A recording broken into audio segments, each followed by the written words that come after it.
The stagecoach that rolled into Silver Bend on that August afternoon in 1884 carried more than dust and tired passengers. It carried hope in a carpet bag, $43.60, in a tin box, and a young woman who didn't yet know that being swindled would be the best thing that ever happened to her. But that comes later. First, there was Kansas. The Kansas City train depot smelled of coal smoke and sweat and the particular sourness of too many people pressed too close together. Penelope Lucas stood in the ladies' waiting room with her back to the wall and her carpetbag clutched tight against her chest. Through the frosted glass door she could see the main hall, could see the shapes of men moving past, could see shadows that might be him, her sister's husband, her former brother-in-law, the man she'd fled from in the darkness 3 hours before dawn. The waiting room was small and stifling. 4 wooden benches, a table with a water pitcher, and walls painted the color of old mustard. 2 other women sat on the far bench. One nursed an infant beneath a shawl. The other dozed with her head tipped back against the wall, mouth open, gray hair escaping its pins. Penelope's hands were shaking. She set the carpetbag on the floor between her feet and gripped her elbows to still them. The tin box was hidden in the false bottom of her traveling trunk. The trunk was being loaded onto the Denver coach even now, if she'd calculated correctly, if the porter had understood her stammered instructions, if Thomas hadn't caught up to her first. Through the door a man's voice called out, deep, commanding. Not his voice, but close enough to make her stomach clench. She pressed harder against the wall. The plaster was cool through her cotton dress, her traveling dress, dark blue with black trim, mourning colors, though her sister had been dead 6 months now. Sarah. Sweet Sarah, who'd married Thomas Harper when Penelope was just 14, who'd promised their mother on her deathbed that she'd look after her little sister, who'd kept that promise right up until the fever took her last February, leaving Penelope alone in a house with a man who looked at her differently once the funeral was done. "Room and board don't come free," Thomas had said 2 weeks after they'd buried Sarah. He'd stood in the kitchen doorway while Penelope washed dishes. "A woman your age ought to know there are ways to earn your keep that don't involve needlework." She'd left the boarding house where she'd been working, had come to stay in Sarah's old room at Thomas's insistence. "Family takes care of family," he'd said. The boarding house matron had been sorry to lose her but understood. Family obligations were family obligations. For 4 months she'd managed to avoid being alone with him. She worked long hours in the kitchen, spent evenings in her room with the door wedged shut, kept a pair of sewing scissors under her pillow, and slept with one ear listening for his footsteps in the hall. Last night those footsteps had stopped outside her door. The knob had turned slowly. The door had pressed against the chair she'd braced beneath it. His voice through the wood rough with whiskey. "Penelope, open up. Time we had a talk about your situation." She'd waited until his footsteps retreated, until the house went quiet. Then she'd packed her carpetbag in darkness, climbed out the window into the kitchen garden, and walked 12 blocks to the train depot through streets empty except for stray dogs and the occasional drunk sleeping it off in a doorway. Now the Denver coach was boarding in 20 minutes, and Thomas was somewhere in this depot looking for her. She was sure of it. He'd have woken at dawn, found her room empty, found the note she'd left on the kitchen table, just 3 words, "I am leaving," and come straight here. The door to the waiting room opened. Penelope flinched, but it was only the woman with the baby leaving infant bundled against her shoulder. The door swung shut again. The older woman on the bench kept sleeping. Her snores were soft and regular. Penelope made herself breathe slowly, in through her nose, out through her mouth, the way her mother had taught her when she was small and frightened of thunderstorms. She counted her breaths, tried to quiet the hammering of her heart. She had $43.60, 5 years of wages saved from the boarding house kitchen, tips from grateful guests, the odd coin for mending or alterations. Every penny counted, every penny hidden from Thomas, who'd started asking questions about her finances after Sarah died. "Just want to make sure you're being wise with your money," he'd said. "A woman alone needs guidance in these matters." The ticket to Denver had cost $8. She'd nearly choked on the price, but Denver was far enough. Denver was mountains and distance, and a place where Thomas Harper's name meant nothing. The depot clock struck the half hour, 15 minutes until boarding. Penelope picked up her carpet bag and moved to the door. She pressed her face close to the frosted glass. The main hall was crowded, men in suits and working clothes, women herding children, porters hauling luggage. She scanned the crowd for Thomas's shape. Tall, broad-shouldered, the way he carried himself like he owned whatever room he walked into. There, near the ticket windows, a man in a brown coat with his back to her, the right height, the right build. Her chest tightened. But then he turned and she saw his face, older, thinner, a stranger's face, and the relief made her knees weak. She waited another minute. Then she pushed through the door and walked quickly across the hall, keeping her head down. The Denver coach was at platform 3. She could see it through the far windows, black and dusty and ordinary, the most beautiful thing she'd ever seen. A porter stood by the coach steps checking tickets. She fumbled hers from her reticule. Her hands were steadier now. Purpose had steadied them.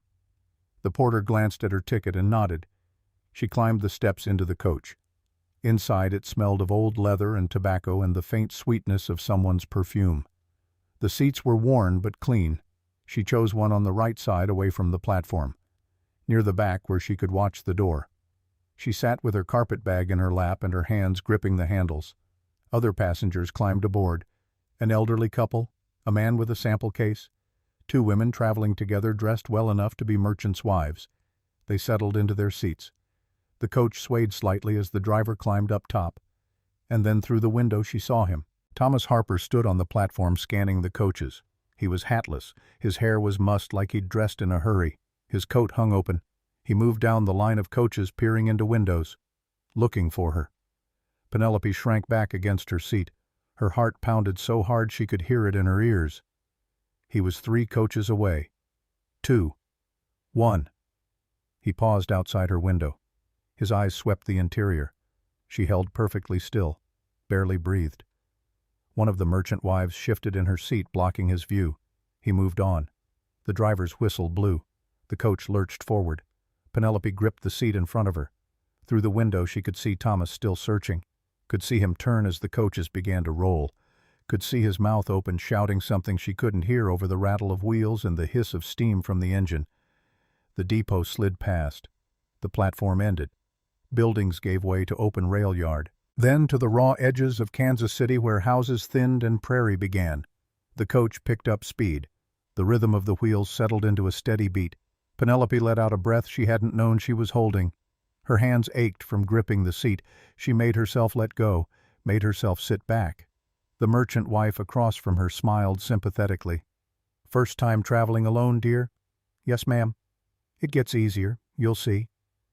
Penelope nodded and turned to look out the window. The prairie stretched away toward the horizon, grass and sky and distance.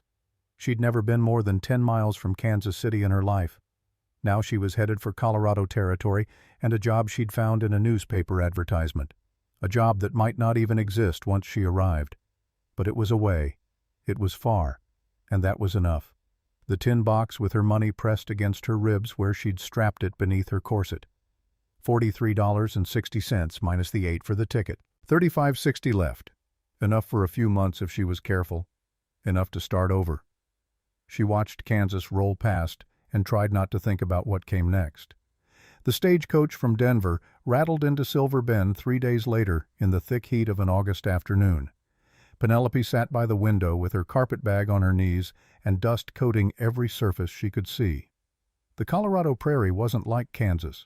The grass was shorter here, drier. The mountains rose in the distance like a wall against the western sky, purple and white-topped even in summer. She'd counted her money 17 times during the 3-day journey. $35.60. The number never changed, but counting it soothed her nerves, made the future feel slightly more solid. She had a letter in her reticule, a reply to the advertisement she'd answered from Kansas City. Cook wanted for Mountain View Cafe, Silver Bend, Colorado territory. Room and $3 weekly. Experience required. She'd written back the same day she'd seen it. Had listed her 5 years in the boarding house kitchen. Had mentioned her skill with pies and biscuits and the beef stew the boarders always asked for. 2 weeks later a reply had come. Brief, to the point. Position available. Report August 28th. Joe Calhoun, proprietor. August 28th was today. She'd timed it perfectly. or as perfectly as she could manage when she'd been planning her escape in stolen minutes between cooking and sleeping. The letter was worn soft from folding and unfolding. She touched it now through the fabric of her reticule, a talisman against uncertainty. The stage slowed. Buildings appeared outside the window. Silver Bend. Not much to look at from this angle. A scattering of wooden structures along a main street, false fronts and unpainted siding, dust hanging in the air like fog. She could see a livery stable, a building that might be a general store. The church was easy to spot, the only painted building in sight, white with a simple cross above the door. The stage driver called out something she couldn't quite hear. The coach lurched to a stop. Dust rolled past the windows, settled slowly. The driver climbed down and opened the door. "Silver Bend. Watch your step, folks." Penelope gathered her carpet bag and climbed down carefully. Her legs were stiff from 3 days of sitting. The heat hit her like a physical thing, dry and fierce, different from Kansas humidity. This heat pulled moisture from skin and lungs, left everything feeling parched. The street was rutted dirt, hoof prints and wagon tracks carved deep. Buildings lined both sides. Most were single-story. Rough lumber construction, a few had wooden sidewalks, most didn't. The smell was what struck her first. Manure and hay, wood smoke from a forge somewhere, dust and sweat and horses. A man appeared at her elbow before she could turn around. He wore a clean vest over a striped shirt. His hat was new or well-maintained. His smile showed too many teeth. "New to Silver Bend, miss?" Penelope stepped back slightly, gripped her carpet bag tighter. "I am." "Thought so. I can always spot newcomers." He touched his hat brim. "Name's Marshall Drake. I help folks get settled, find rooms, make introductions, that sort of thing. I already have arrangements. Thank you. A position at the Mountain View Cafe, I'd wager. I heard Joe Calhoun was looking for a cook." Drake's smile never wavered. "Good man, Joe. But he didn't arrange lodging for you, did he? That's where I come in." The stage driver was unloading luggage from the back of the coach. Penelope could see her trunk among the bags and cases. She needed to get it, needed to move away from this man whose smile felt wrong somehow, but he was still talking. "The Cottonwood boarding house, brand new, just opened last month. Bridger Rowland runs a fine establishment. Clean rooms, good meals, very respectable." Drake produced a small notebook from his vest pocket, licked the tip of a pencil. "I handle the rental arrangements for Mr. Rowland, save him the trouble of managing every little detail. I'll speak with Mr. Rowland directly. Thank you." Of course, but I can get you a better rate. Room 4, upstairs corner. Gets excellent light. Normally $15 monthly, but I can offer it for $12 if you pay in advance." $12. 4 weeks' wages at her new position. But she needed a place to sleep tonight. She glanced down the street trying to spot the building Drake had mentioned. There, 2 blocks down, a 2-story structure painted white with green shutters. It looked solid, well-maintained, not like some of the rougher establishments she'd seen. Thomas's voice echoed in her memory. "You're too trusting, Penelope, too quick to believe what people tell you." She pushed the thought away. "I'd like to see the room first." Understandable, perfectly understandable. "But Mr. Rowland is out of town until this evening, buying supplies in Denver. That's why I'm handling arrangements." Drake was already writing in his notebook. "Tell you what, I'll write up the receipt right now. You take it to the boarding house. Mrs. Barlow is watching the place while Bridger's gone. She'll show you the room. If you don't like it, you come find me and I'll refund your money." Fair. Something about this felt wrong, but Penelope couldn't put her finger on what exactly. The man seemed legitimate. The boarding house was real, she could see it from here, and she did need a room. The thought of spending even one night sleeping rough made her stomach turn. She calculated quickly. $12 left her with $23.60. 3 weeks' wages in reserve, enough to survive if the cafe job fell through, enough to move on if she needed to. Kansas City had taught her to always have an escape route. "All right." Drake's smile widened. He wrote quickly in his notebook. "Name, Penelope Lucas." He scratched out a receipt. The handwriting was messy but readable. "Room 4, Cottonwood boarding house. Paid through September 30th. $12. Marshall Drake, agent." He tore the page from his notebook and handed it to her, held out his other hand. She counted out 12 silver dollars from her tin. Each one felt heavy. Final. Drake pocketed them with practiced ease and tipped his hat. "Welcome to Silver Bend, Miss Lucas. You'll find it a fine town, honest people, good opportunities for those willing to work." He walked away before she could respond, disappeared into the livery stable. Penelope folded the receipt and tucked it into her reticule. Her hands were steady, but her stomach felt tight. She told herself it was fine, just nerves. The receipt was legitimate. The boarding house was real. The stage driver had set her trunk on the ground. She dragged it toward the wooden sidewalk and sat down on it to catch her breath. The town moved around her. A wagon passed, loaded with lumber. Two men in work clothes stood outside what looked like a saloon. A woman in a faded dress swept the step of a building across the street. This was Silver Bend. This was her new home. The thought didn't comfort her as much as she'd hoped it would. After a few minutes, she stood and lifted one end of her trunk, dragged it a few feet, set it down, lifted it again. The street was rougher than it had looked. The trunk kept catching on ruts. She made slow progress. By the time she reached the Cottonwood boarding house, her back ached and sweat dampened her dress. The building was nicer up close. 2 stories, wide porch with chairs, windows with actual curtains visible inside. The paint was fresh. The shutters hung straight. Whoever owned this place took pride in it. Penelope climbed the porch steps, her trunk bumping against each riser. She knocked on the door. Waited. No answer. Knocked again louder. Still nothing. She tried the handle. Locked. She sat down on her trunk again and wiped her forehead with her handkerchief. The receipt from Drake felt suddenly light in her reticule. Insubstantial. A woman walked past on the street below. Penelope called out, "Excuse me, do you know where I might find Mrs. Barlow?" The woman paused, looked up. She was perhaps 40 with dark hair under a bonnet. Her dress was clean but worn. "Mrs. Barlow? There's no Mrs. Barlow in Silver Bend, miss." Penelope's stomach dropped. "Marshal Drake said she was watching this boarding house." "Marshal Drake?" The woman's expression shifted, something between pity and resignation. "I'm sorry, miss, but whatever Drake told you, I'd check it carefully before I believed it."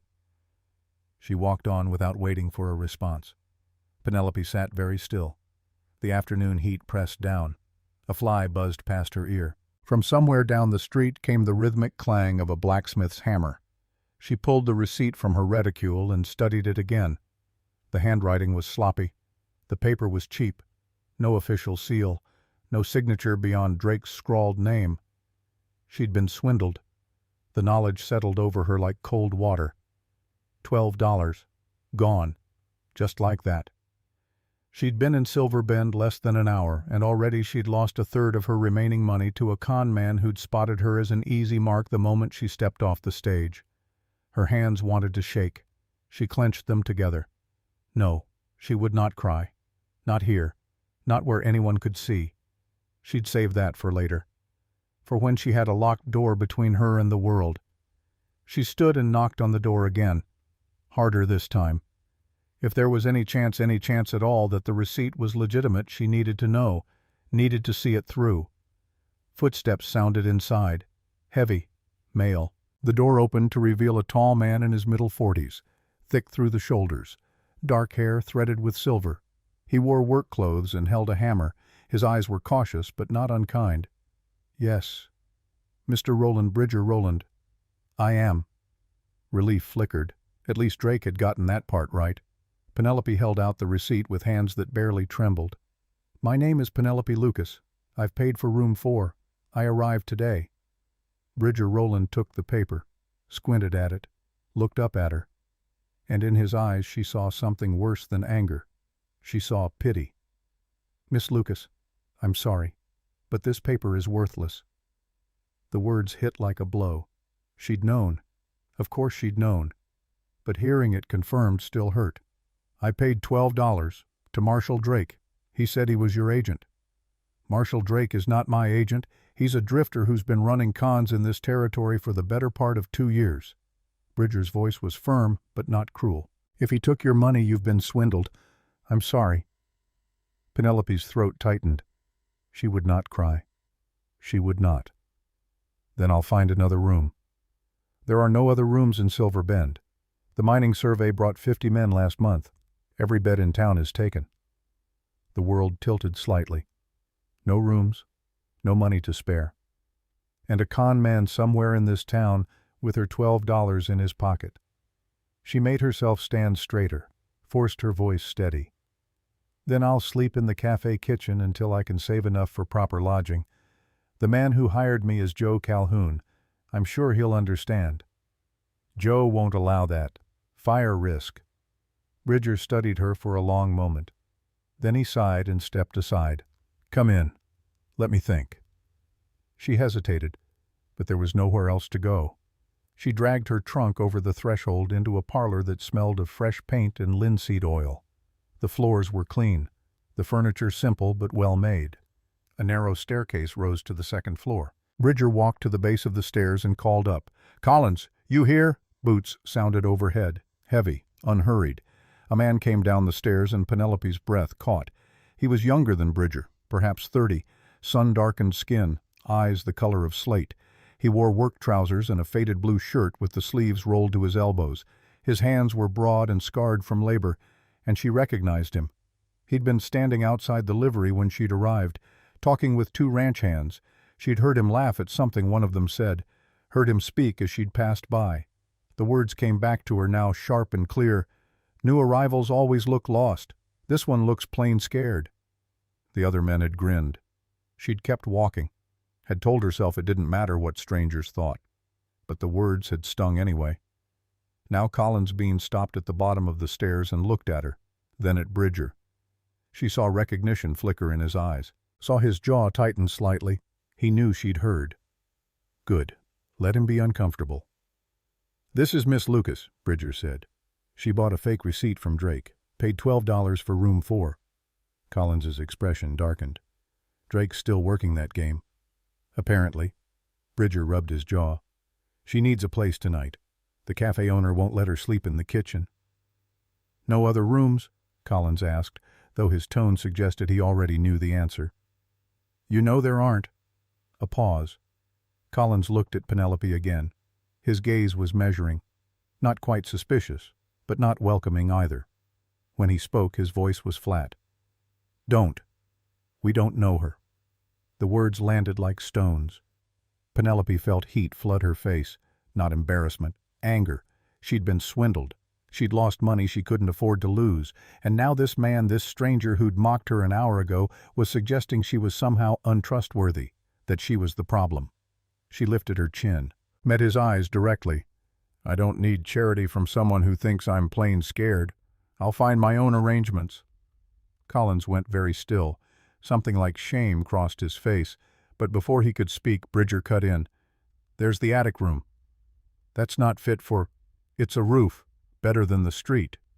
Bridger turned to Penelope. "Top floor, end of the hall. The roof leaks when it rains hard. The floor slants, and the door sticks so badly you need a shoulder to open it. But it's private, and it's yours for 1 month free. That gives you time to save wages and find proper lodging. After that, you pay standard rate or move on." 1 month free. Penelope's pride wanted to refuse, wanted to walk out with her head high and figure something else out. But pride was a luxury she couldn't afford. She had $23.60 left, a job that started tomorrow, and nowhere else to go. "I accept." Her voice came out steadier than she felt. "Thank you." Bridger fetched a key from a drawer. "Top floor, end of the hall. I'll have the dressmaker bring up a quilt." Collins moved toward her trunk without being asked, lifted it onto his shoulder like it weighed nothing, started up the stairs. Penelope wanted to tell him she didn't need his help, wanted to drag the trunk up herself rather than accept anything from a man who'd already made it clear what he thought of her. But the trunk was heavy and the stairs were steep and she was so tired. So she followed him up, past the second-floor landing, up a narrower flight to the attic. The ceiling here sloped with the roof line. The hallway was dim. Dust motes swirled in the shaft of light from a small window. Collins stopped at the last door, set the trunk down, pulled out the key Bridger had given him and fitted it into the lock. The door opened with a grinding sound. The hinges protested. He had to put his shoulder to it to push it fully open. Inside was exactly as promised. Small, slanted, a narrow bed, a washstand with a chipped basin, a single window that looked out over the back alley. The floor tilted noticeably toward the far corner. The ceiling was so low Collins had to duck slightly to enter. He set her trunk at the foot of the bed, straightened. They stood in silence for a moment. The room felt even smaller with both of them in it.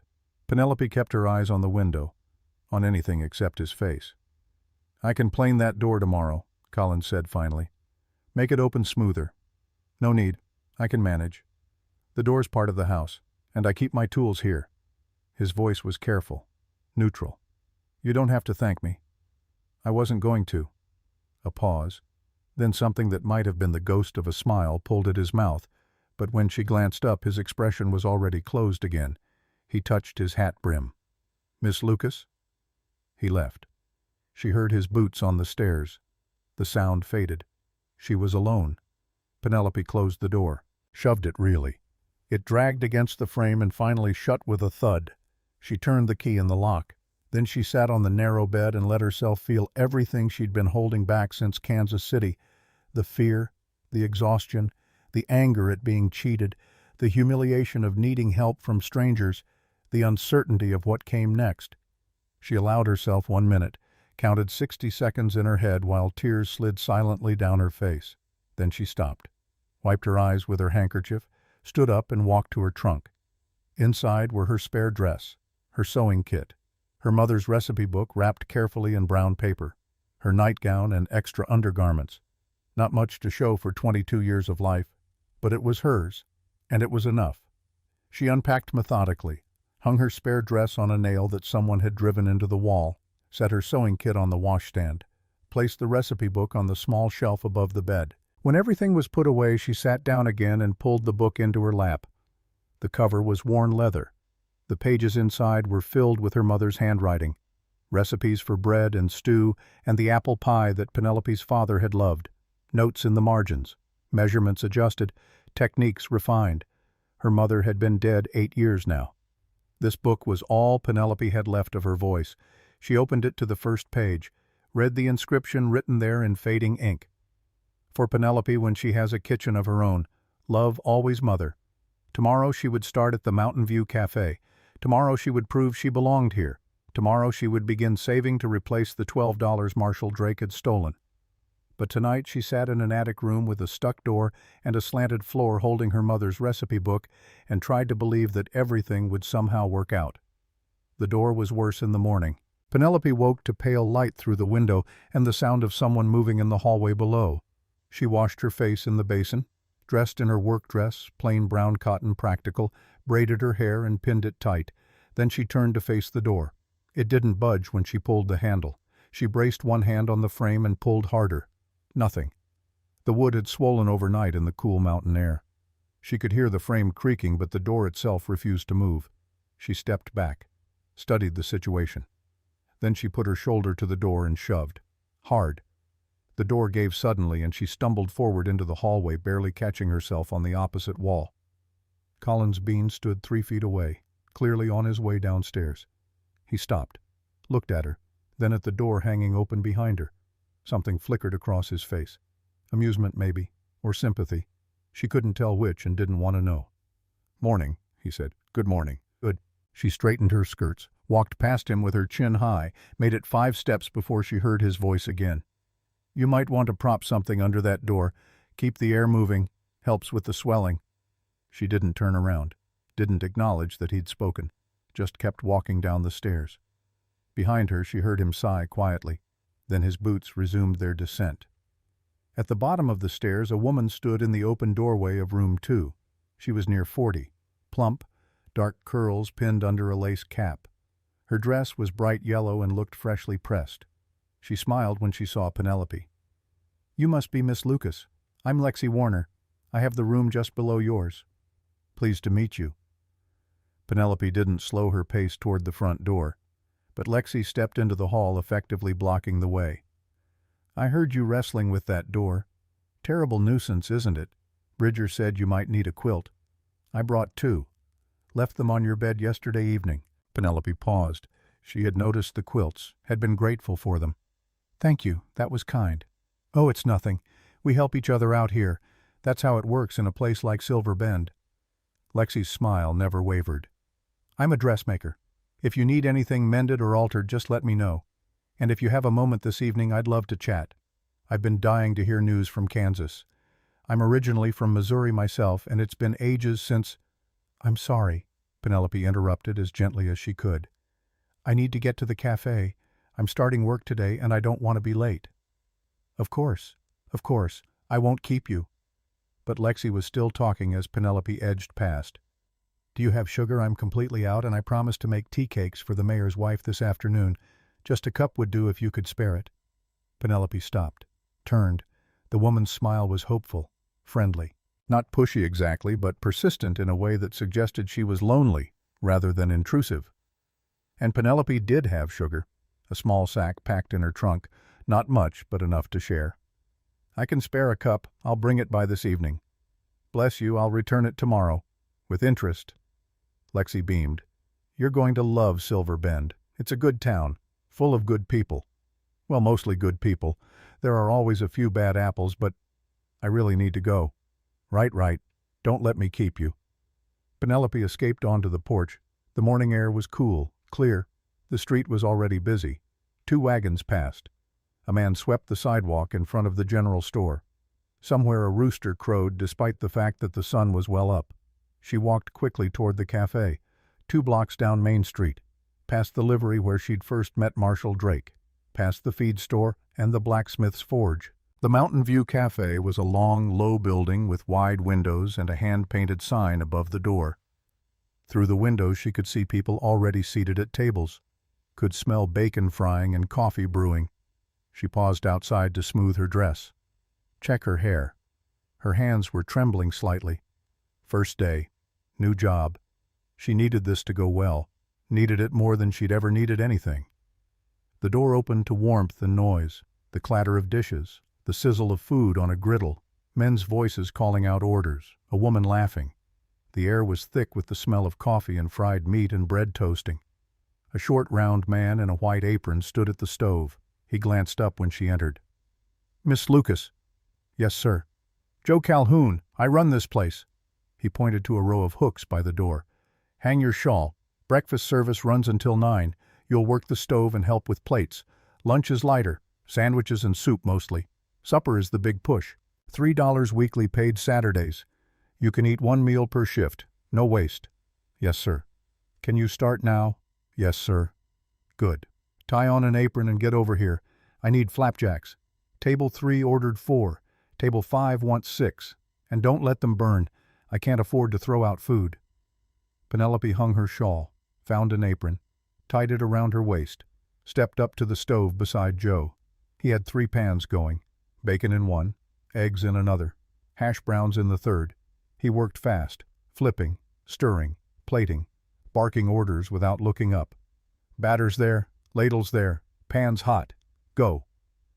She ladled batter onto the griddle, watched it spread and bubble. The heat from the stove was intense. Sweat prickled along her hairline. She focused on the flapjacks, waited for the edges to set, flipped them when the bubbles on top began to pop. "Faster," Joe said.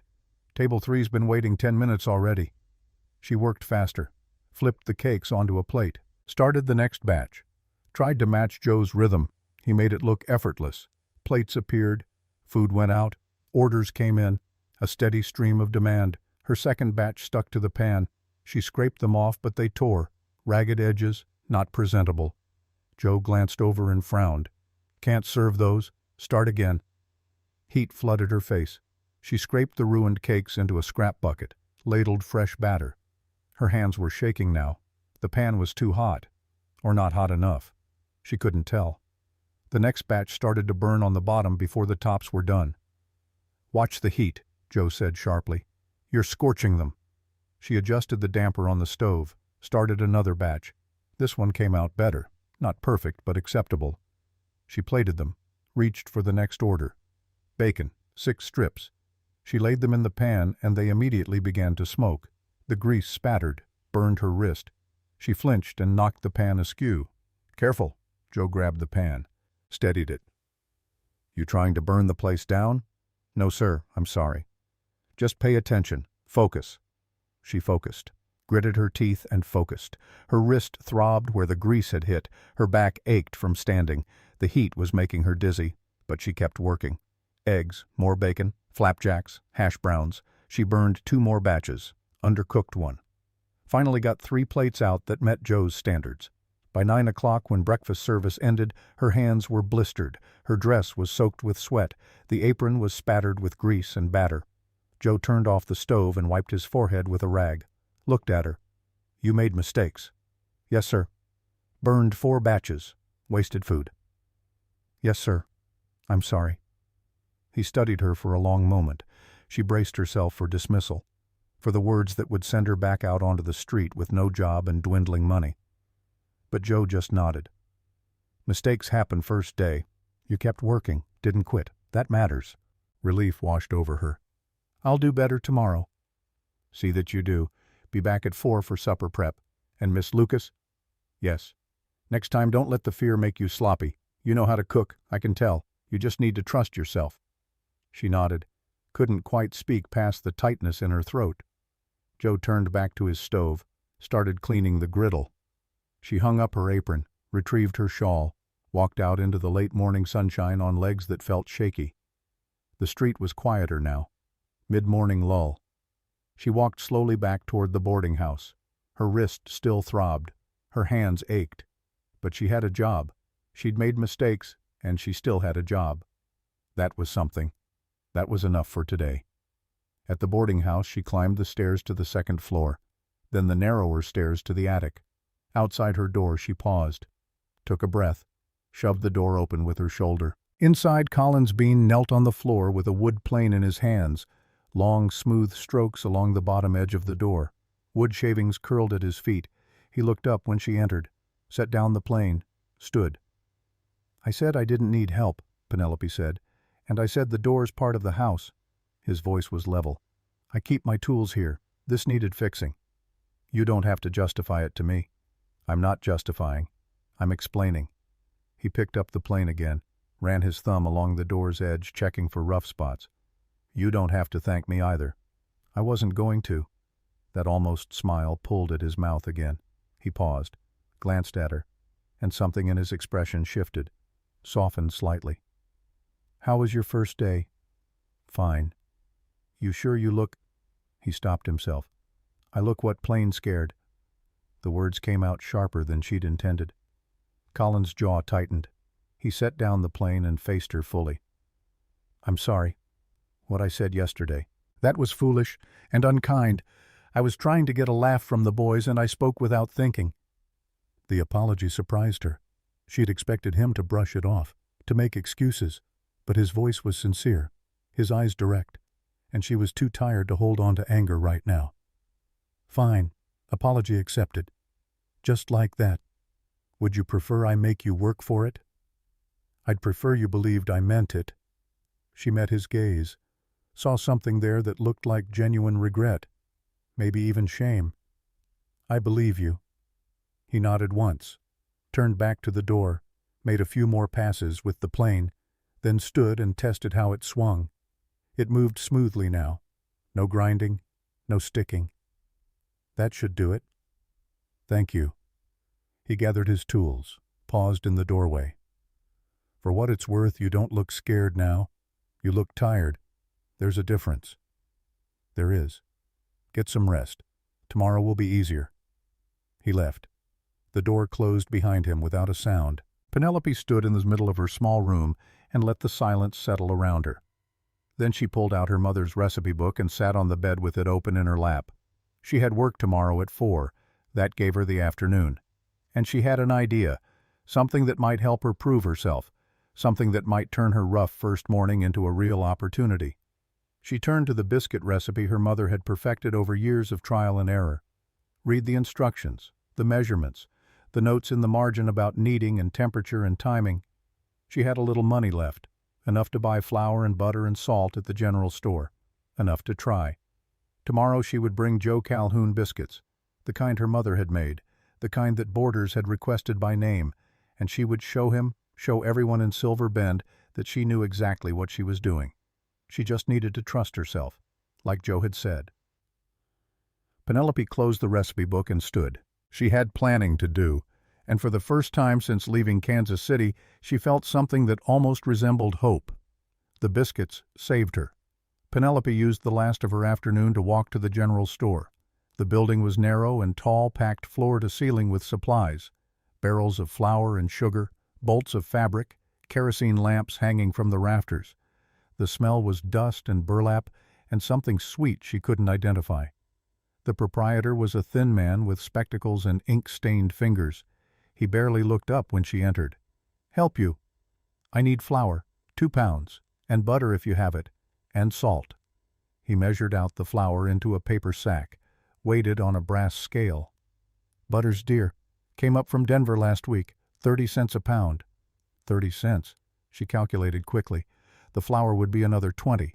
Salt was cheap. That left her with $22.10. But she needed the butter. Biscuits without butter were just flour and water and disappointment. "Half a pound, please." He wrapped the butter in waxed paper, added a small tin of salt, tallied the cost. 65 cents. She counted out the coins. They felt heavier than they should, each one a small piece of her future being traded for ingredients that might not even work. What if she burned them? What if Joe didn't like them? What if her mother's recipe wasn't as good as she remembered?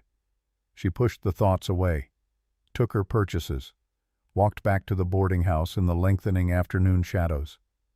In her attic room she unpacked the supplies carefully, set them on the small table by the window. The recipe book lay open to her mother's biscuit page. She read it again, every word, every measurement, committed it to memory the way she'd done as a girl watching her mother work. 2 cups flour, 1 tablespoon baking powder, ½ teaspoon salt, 1/4 cup butter cold, 3/4 cup milk. Mix dry ingredients. Cut in butter until it resembles coarse crumbs. Add milk. Knead gently. Don't overwork. Cut rounds. Bake hot. Simple. She'd made these biscuits 100 times. 1,000. Her hands knew the work even if her mind was uncertain. She had no oven here, no way to bake until she got to the cafe. But she could measure, could prepare, could be ready.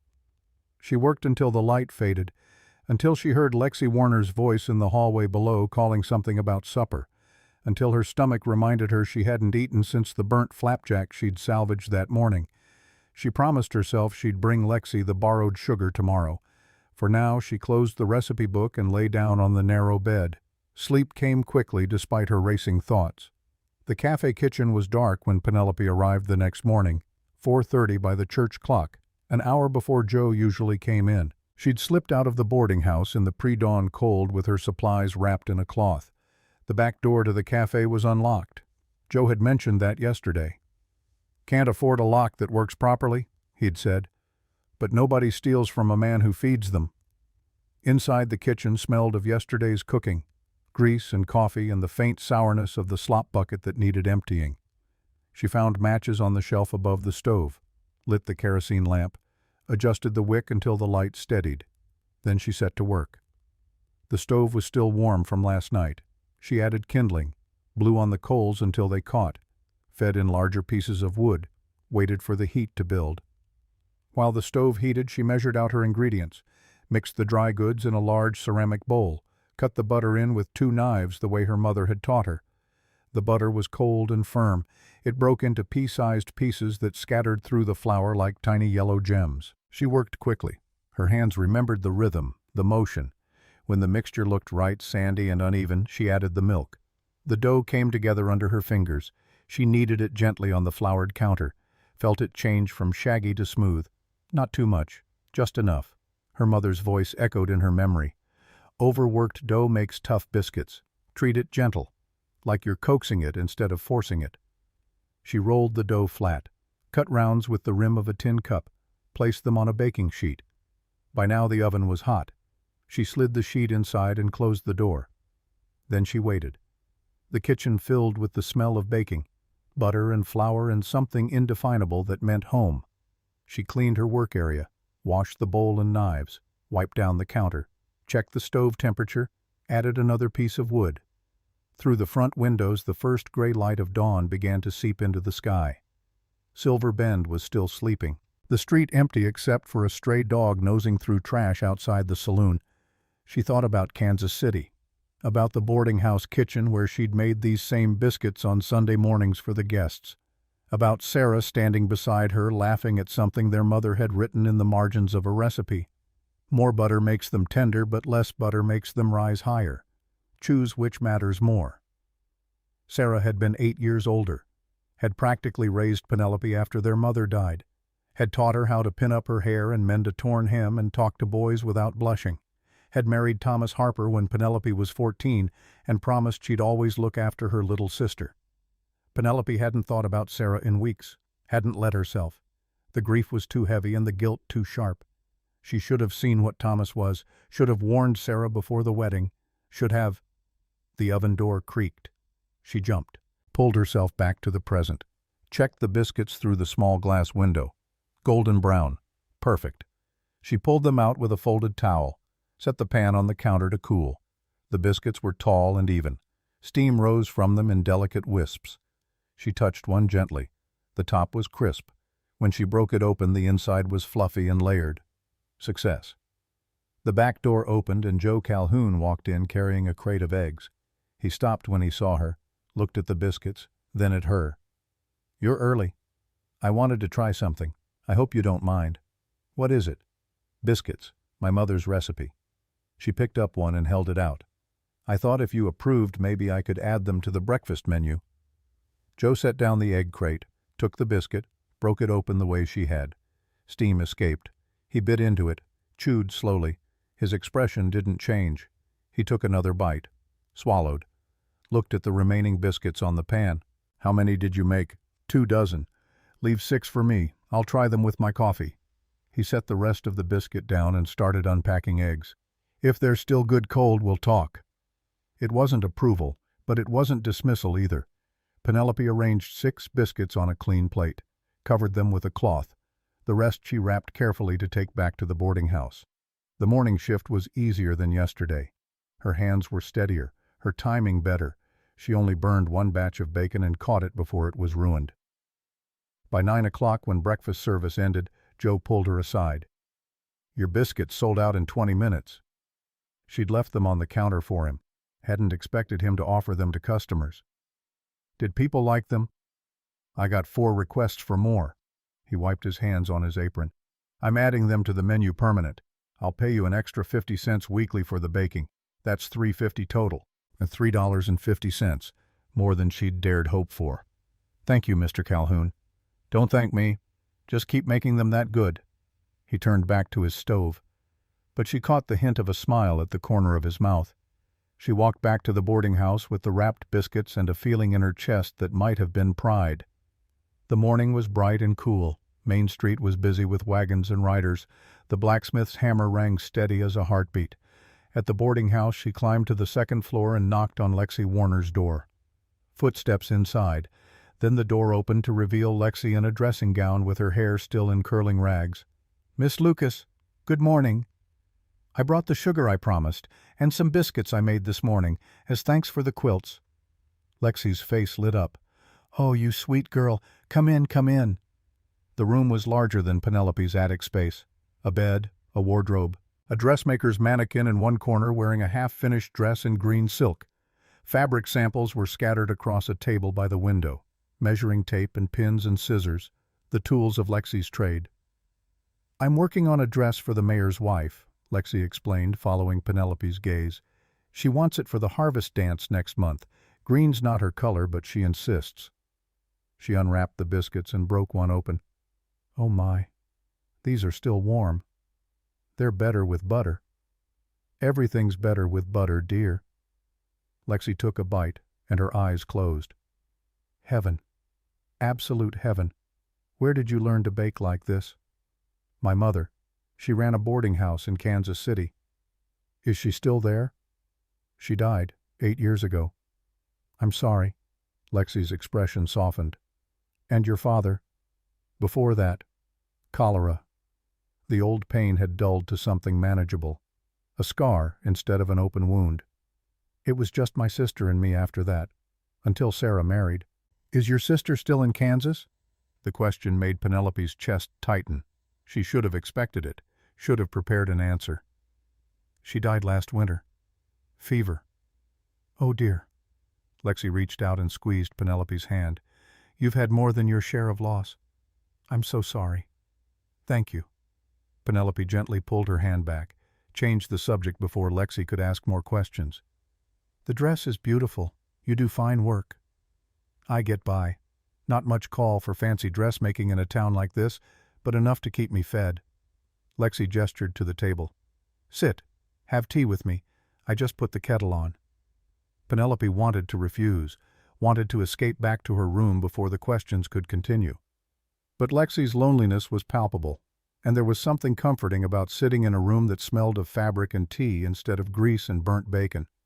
Just for a few minutes. I need to rest before the supper shift. They drank tea and talked about small things. The weather, the town. Lexi told stories about her customers with the ease of someone who'd been storing them up for an audience. Mrs. Thompson wanted a bustle that would make her look 20 years younger. The banker's daughter needed a wedding dress but couldn't decide between lace and silk. The minister's wife had asked for a new Sunday dress but could only afford to update her old one with fresh trim. Everyone has their stories, Lexi said. Their little dramas. That's what I love about this work. People tell their dressmaker things they wouldn't tell anyone else. Like a priest? Penelope suggested. Exactly like a priest. Except I charge less and the confessional is more comfortable. Lexi laughed. You'll see. Give it a few weeks. People will start talking to you at the cafe, telling you their troubles while you serve them eggs. I'm not sure I want to know everyone's troubles. Oh, you don't get a choice, dear.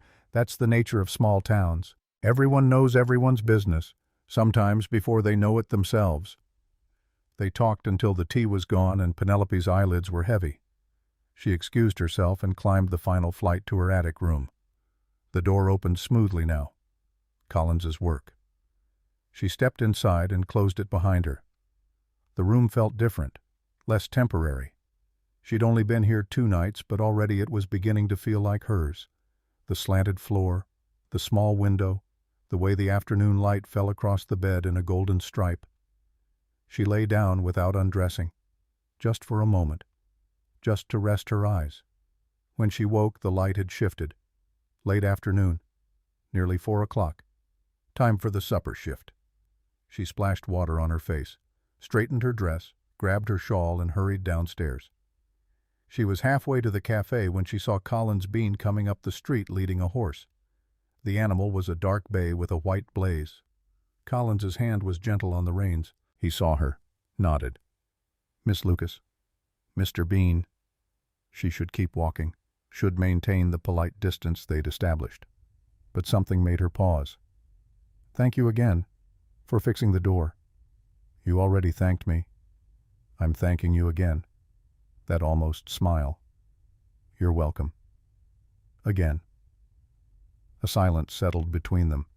Not quite comfortable, but not hostile either. Something in between. Collins shifted the reins to his other hand. The horse blew out a breath and shook its mane. Is this your horse? Penelope asked. Borrowed from the ranch. Mine threw a shoe yesterday. Farrier's working on it. He rubbed the bay's neck. This is Molly. She's got better manners than most people. That's not a high bar in this town. He actually smiled at that, a real smile that changed his whole face, made him look younger, less guarded. Fair point. Another pause. Penelope glanced toward the cafe. She was going to be late, but she found herself not wanting to leave just yet. Do you work at the ranch every day? Most days. I come to town twice weekly for supplies and to check on repairs at the boarding house. Bridger lets me keep the room even though I'm not always there. That's generous of him. He's a good man. Collins looked at her directly. His eyes were sharp but not unkind. So is Joe Calhoun, for what it's worth. You picked a good place to work. I didn't have much choice. It was the only position available. Still, it could have been worse. She thought about that. About Marshall Drake and the fake receipt and how easily she could have ended up on the street. Yes, it could have been much worse. The church clock struck 4. She needed to go. Collins seemed to realize it at the same time. He touched his hat brim. I won't keep you. Good evening, Mr. Bean. Good evening, Miss Lucas. She walked the rest of the way to the cafe with something warm and unfamiliar settling in her chest. Not quite friendship, not yet, but maybe the beginning of it. Over the next 2 weeks, a rhythm formed. Penelope woke before dawn, baked biscuits in the quiet cafe kitchen, worked the breakfast shift, returned to the boarding house to rest, worked the supper shift, collapsed into bed. Her hands stopped blistering. The burns from spattering grease became just another part of the work. She learned Joe's rhythms, learned when he wanted help and when he wanted space, learned which customers liked their eggs runny and which wanted them firm. The biscuits were a success. Joe had to limit orders to 2 per customer during the first week. By the second week, people were coming in specifically for them. She started baking 3 dozen each morning instead of 2. The extra 50 cents added up. By the end of the second week, she had $4 saved. Not nearly enough to replace what Drake had stolen, but enough to feel less desperate. Less like she was one mistake away from disaster. She crossed paths with Collins more often now.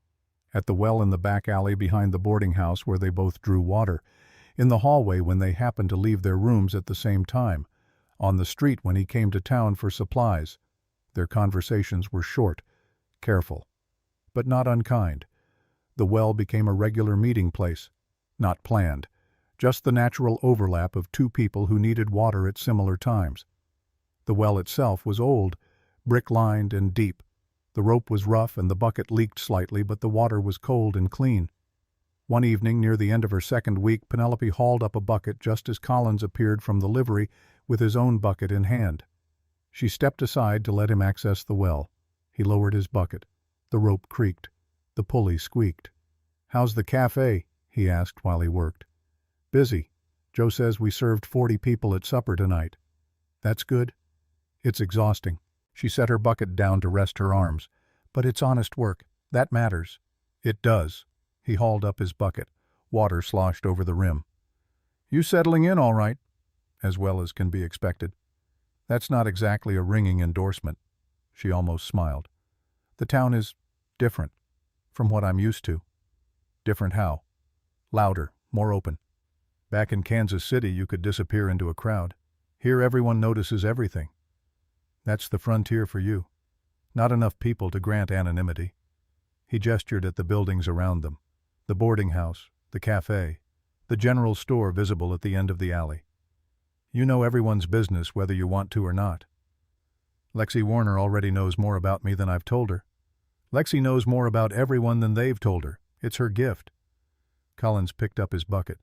"She means well, though. Just lonely." "I gathered that." They stood in the alley with their buckets and the evening settling around them. Somewhere down the street a piano was playing. Badly. Someone was learning or someone was drunk. Hard to tell which. "Can I ask you something?" Penelope said before she could stop herself. "You can ask." "Why did you object that first day when Bridger wanted to let me have the attic room?" Collins was quiet for a moment, set his bucket down, rubbed the back of his neck. "Because I didn't know you. And Bridger has a habit of helping people who don't deserve it." "You thought I didn't deserve help." "I thought you might be running from something. Might bring trouble." He met her eyes. "I was wrong. And I'm sorry for that, too." "Were you wrong about me running from something?" His gaze sharpened, turned assessing. "Everyone who comes west is running from something. The question is whether you're running towards something better or just running. And which do you think I'm doing?" "I think you're building something. That's different from either." The words settled between them, true in a way she hadn't quite articulated to herself. She wasn't running anymore. She was building. A job. A place. A life that was hers. "Thank you," she said quietly. "For what?" "For seeing that." He picked up his bucket again. Nodded once. "Good evening, Miss Lucas." "Good evening, Mr. Bean." She watched him walk back toward the boarding house, watched the way he carried himself, steady, unhurried, like a man who knew exactly where he belonged. She wasn't there yet, but maybe she was getting closer. The church stood at the edge of town where Main Street dissolved into prairie. It was small and white and plain, a simple building with a simple cross above the door. Penelope had noticed it her first day but hadn't thought much about going inside until Lexi mentioned it over tea. "The whole town turns out for Sunday service," Lexi had said. "Well, the respectable parts of the town anyway. It's a good place to be seen, to meet people." Penelope wasn't sure she wanted to meet people, but she did want a few hours away from the cafe and the boarding house, wanted to sit in a quiet space and remember what it felt like to pause. So on Sunday morning she put on her better dress navy blue with small white buttons and walked to the church. The service started at 10. She arrived at 9:15 to find the building already half full. The interior was as plain as the exterior. Wooden pews, no cushions, a simple altar with a cross and 2 candles, windows that let in light but no stained glass. The minister stood at the front talking with an elderly couple. He was thin and tall with a kind face. Penelope chose a pew near the back, sat with her hands folded in her lap. Other people filtered in. Families, couples, single men who looked uncomfortable in their Sunday clothes. She recognized a few faces from the cafe, the banker, the general store owner, the woman who ran the laundry. Lexi Warner swept in wearing a dress of pale pink that probably looked better in her imagination than in reality. She spotted Penelope and hurried over. "Oh, good you came. Slide over, dear. I'll sit with you." Before Penelope could protest, Lexi had settled in beside her and was whispering a running commentary on everyone who entered. "That's Mayor Thompson. His wife is the one who wants the green dress. Terrible taste. And there's Mrs. Henderson. She runs the orphanage well, the minister's wife does technically, but Mrs. Henderson does all the real work. Oh, and that's—" "Lexi." Penelope kept her voice gentle. "The service is starting." Lexi closed her mouth, folded her hands. The minister stepped to the front and welcomed them. His voice was soft but carried well in the small space. He spoke about grace and second chances, about the prodigal son, and how redemption was always possible for those who sought it. Penelope tried to listen, tried to focus on the words instead of her own thoughts, but her mind kept drifting. To Kansas, to Thomas and Sarah, to the choices that had led her here. She'd written to Thomas before she left. Just 3 words, "I am leaving." No explanation, no forwarding address. He would have woken that morning to find her gone, would have searched her room, found nothing except empty drawers and the note on the kitchen table. Would he look for her? Part of her was terrified he would. Another part was certain he wouldn't bother. She was just his dead wife's sister, an inconvenience, not worth the trouble of pursuit. But the fear lingered anyway. The thought that he might appear one day, might walk into the cafe while she was working, might corner her in an alley and demand she come back, demand she fulfill the obligations he believed she owed. "Are you all right, dear?" Lexi whispered. Penelope realized her hands were clenched so tight her nails were digging into her palms. She relaxed them, nodded, kept her eyes forward. The service ended with a hymn she didn't know. The congregation stood, sang. Penelope moved her mouth, but no sound came out. When it finished, people began filing out, stopping to chat, to exchange news, to make plans for the week ahead. Penelope wanted to slip away, but Lexi had other ideas. She caught Penelope's arm and steered her toward a woman in a gray dress who stood near the altar. The woman was perhaps 50 with kind eyes and work-roughened hands. "Anne, this is Penelope Lucas. She's new to town, working at Joe's place." Lexi beamed. "Penelope, this is Ann Wyatt. She runs the church orphanage." Anne smiled and extended her hand. "Welcome to Silver Bend, Miss Lucas. We're always glad to have new members join us." "Thank you." Penelope shook her hand. The grip was firm and warm. "Lexi tells me you're an excellent cook." "I do my best. We could always use help at the orphanage. Donations of food or supplies. We have 12 children right now and we stretch every penny as far as it will go." Anne's expression was hopeful, but not pushy. "Anything you could spare would be a blessing." 12 children. Penelope thought about her dwindling savings, about the $4 she'd managed to save, about how little that would help feed 12 mouths. But she couldn't say no, not to this woman with her kind eyes and honest face. "I'll see what I can manage. Bless you." Anne squeezed her hand again. "The orphanage is just west of town, the white building past the creek. You're welcome to visit any time." Other people were waiting to speak with Anne. Penelope and Lexi moved aside, made their way toward the door. Outside the morning was bright and warm. The prairie stretched away toward the mountains. Penelope took a deep breath, let the open air settle her nerves. "Anne's wonderful," Lexi said as they walked back toward town. "She's been running that orphanage for 20 years, takes in every child who needs a home. Most of them turn out just fine." Well, there's always a few who struggle, but that's life, isn't it?" Lexi adjusted her bonnet. "Collins Bean grew up there, you know. Anne took him in when his parents died. Cholera, I think. Or maybe typhoid. I can never remember." Penelope's steps faltered. Collins had grown up in an orphanage. She thought about his careful distance, his wariness of strangers, the way he'd objected to helping her that first day. It made more sense now. How old was he? 7 or 8, I believe.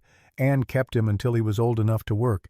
He got a position at Double Creek Ranch when he was 15, and he's been there ever since. Lexi lowered her voice conspiratorially. "He sends money to the orphanage every month, has for years. Anne told me once it's enough to feed 3 children, but Collins won't hear of being thanked for it." Penelope filed that information away. It explained things. The man who'd made a careless comment about her appearance, who'd then spent hours fixing her door without being asked, who seemed to believe that help should be given without acknowledgement or gratitude, because that's how he'd learned to survive. They reached Main Street. Lexi kept talking, but Penelope had stopped listening, because ahead of them outside the livery stable she saw Marshall Drake. He was talking to a young man, barely 18, skinny with nervous hands and clothes that looked new, city clothes, the kind worn by someone who'd never done a day's hard labor. Drake had his notebook out, was writing something while the young man watched. Money changed hands. Drake tore out a page and handed it over. The young man took it and hurried away, looking pleased with himself. Penelope's stomach turned. Another victim. Another person about to discover they'd been cheated. "Excuse me," she said abruptly to Lexi. "I need to go." "Are you feeling all right? You look pale." "I'm fine, just tired. I'll see you later." She walked quickly back to the boarding house before Lexi could ask more questions. In her attic room, she sat on the bed and pulled out her tin box, counted her money again. $4 saved, $23.60 remaining from her original stake. She needed that $12 back, not just for the money itself, but for the principal. Drake had cheated her, had probably cheated dozens of others. Someone needed to stop him before he ruined more lives. But how? She had no authority, no connections, no way to prove anything. Just the worthless receipt tucked in the bottom of her trunk, and her own certainty that Drake was a fraud. She needed information, needed to understand how he operated, needed to find out where he was staying and what other schemes he might be running. Penelope stood and walked to the window, looked out over the alley behind the boarding house. The well stood in the center, the bucket hanging from its rope. Beyond that, buildings and dust and mountains in the distance. If she was going to do this, she needed to be smart, needed to be careful, needed to ask questions without making Drake suspicious. She could do that. She'd spent 5 years in a boarding house kitchen listening to gossip, watching people, learning what made them talk and what made them close up. Silver Bend was smaller than Kansas City, easier to navigate. People here talked more freely because there was less to hide, or maybe because they thought the distance from civilization meant their secrets didn't matter. She would start tomorrow. During the quiet hours between shifts, she would ask questions, casual, innocent, and she would find out everything she needed to know about Marshall Drake. The general store was her first stop. Monday afternoon between the breakfast and supper shifts. The proprietor, a man named Hartley, was sorting through a shipment of tinned goods when she entered. "Help you, Miss Lucas?" "I need some flour and baking powder. I'm running low." He measured out what she needed while she made small talk. The weather, the cafe, how business was doing. Then casually, "I met a man when I first arrived. Marshall Drake. Do you know him?" Hartley's expression soured. "Everyone knows Drake. He's been around for a few months now." "Does he come in here often?" "Now and then. Buys paper, ink, sealing wax sometimes." Sealing wax. For making official-looking documents. "Does he pay cash?" "Always. Never more than he needs to." Hartley wrapped her purchases. "Why do you ask?" Just curious. He seemed helpful when I arrived, but someone warned me to be careful around him. Good advice. Drake's smooth. Too smooth. Most folks here don't trust smooth. She paid for her goods and left. 2 blocks down at the feed store, she struck up a conversation with the clerk while pretending to browse. Asked about Drake again. Learned he'd bought ink twice in the last month. Always paid cash. Never lingered to chat. At the livery, the stable boy Dawson Young. A skinny 17-year-old with a gap between his front teeth was more helpful. He remembered Drake hanging around the cottonwood shacks by the river. That's where the drifters camp, Dawson explained. Folks who don't got money for proper rooms. Drake goes there sometimes. I seen him. Piece by piece, a picture formed. Drake was running cons with fake documents, buying supplies to make them look legitimate, living rough in the drifter camps to avoid spending money on lodging, and moving on before anyone could catch him properly. Except this time, he hadn't moved on. Why not? That question nagged at her through the supper shift, through the evening cleanup, through the walk back to the boarding house under a sky streaked with orange and purple. She was so lost in thought she nearly collided with Collins on the boarding house porch. He was sitting in one of the chairs mending a piece of harness leather. The work was precise, his hands steady. "Careful," he said without looking up. "Sorry, I wasn't watching where I was going. Long day. Long enough." She sat in the other chair without asking permission. Her feet ached. Her back ached. Everything ached. "Can I ask you something?" "You can ask." "If someone wanted to find out where a drifter was staying, how would they do it?" Collins's hands paused. He looked up. "That's a specific question. I have a specific problem. Does this problem have a name?" "Marshall Drake." Understanding crossed his face. "The receipt." "Among other things. I saw him con another person yesterday. Outside the livery. A young man who doesn't know any better." "And you want to stop him?" "I want my money back, and I want him to stop cheating people." Collins set down the harness. "That's admirable. Also dangerous. I'm not planning to confront him alone. I just want information." "What kind of information?" "Where he's staying, what else he might be doing, whether there's any way to prove he's a fraud." Collins leaned back in his chair, studied her. "You've already been asking around town, haven't you?" "Maybe." "That's not an answer." "Yes, I've been asking." She met his gaze. "I found out he buys sealing wax from Hartley, ink and paper from the feed store. Dawson Young saw him near the cottonwood shacks by the river." "So you know where to find him?" "Approximately." "And then what?" "Then I figure out how to get my $12 back." "That's not much of a plan." "It's the start of one."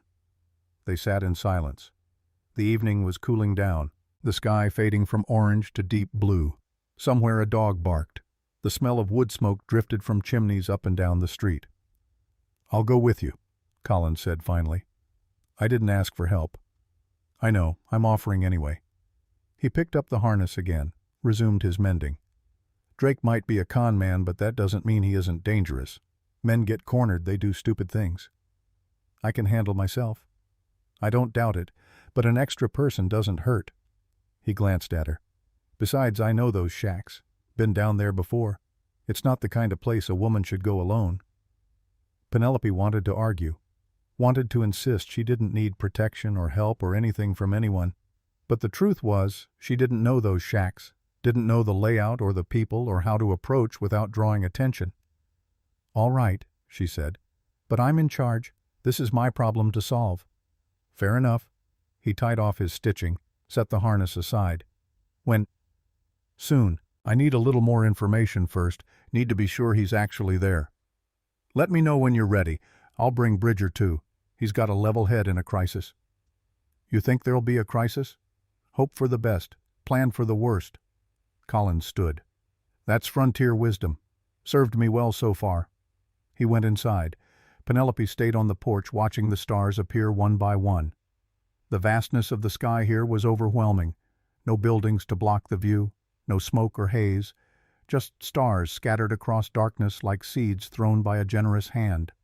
She thought about home, not Kansas City, but the home she'd had before, when her mother was alive and Sarah was just her sister and not a ghost haunting her thoughts.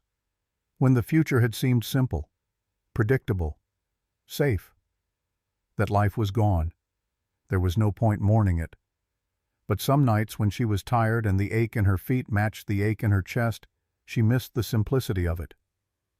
The door opened behind her. Collins emerged carrying 2 plates. He handed one to her. "Figured you hadn't eaten." Bread and cheese, an apple, simple but thoughtful. She took it. "Thank you." He sat again. They ate in comfortable silence. The bread was fresh, the cheese was sharp, the apple was tart and sweet in equal measure. "Where are you from?" Penelope asked when her plate was nearly empty. "Here, more or less. Born in Denver, but we came to the territory when I was small. Before your parents—" She stopped, realized she was about to reveal what Lexi had told her, but Collins just nodded. "Before they died, yes. We had a homestead about 15 miles north of here. My father was trying to make it work, trying to farm land that didn't want to be farmed." He bit into his apple. "Cholera took them when I was 7. I don't remember much about it, just waking up one morning and Ann Wyatt was there telling me I'd be coming to stay with her for a while. A while turned into years. 8 years. She kept me fed and clothed and mostly out of trouble until I was big enough to work." He looked at her. "Lexi told you about the orphanage?" "She mentioned it. Lexi mentions everything." But his tone wasn't bitter, just resigned. "It's not a secret. Most of the town knows." "Does it bother you, having people know?" "Not anymore. Used to when I was younger. Felt like wearing a sign that said I wasn't wanted." He tossed his apple core into the darkness. "Some animal would find it before morning. But then I figured out most people don't care about your past if you're useful in the present. That's a practical way to look at it. The frontier doesn't leave much room for sentimentality." They finished eating. Collins collected the plates, but before he went inside, he paused. "For what it's worth, I think you're brave, going after Drake like this." "I'm not brave. I'm angry." "Sometimes those are the same thing." He disappeared inside. Penelope sat alone watching the stars wheel overhead. The night was full of sounds, crickets, wind, the distant yip of coyotes somewhere on the prairie, the sounds of a world that didn't care about her troubles, that would go on turning whether she succeeded or failed. There was something oddly comforting in that. The following evening, Penelope was carrying a bucket of kitchen scraps to the compost heap behind the cafe when she nearly ran into Collins. He was coming from the opposite direction carrying a coil of rope and a hammer. "You're here late," he said. "Extra work. Joe wants pies for tomorrow's lunch rush." "You work too much." "I need the money." He nodded slowly. Didn't argue. Just gestured toward the cafe's back door.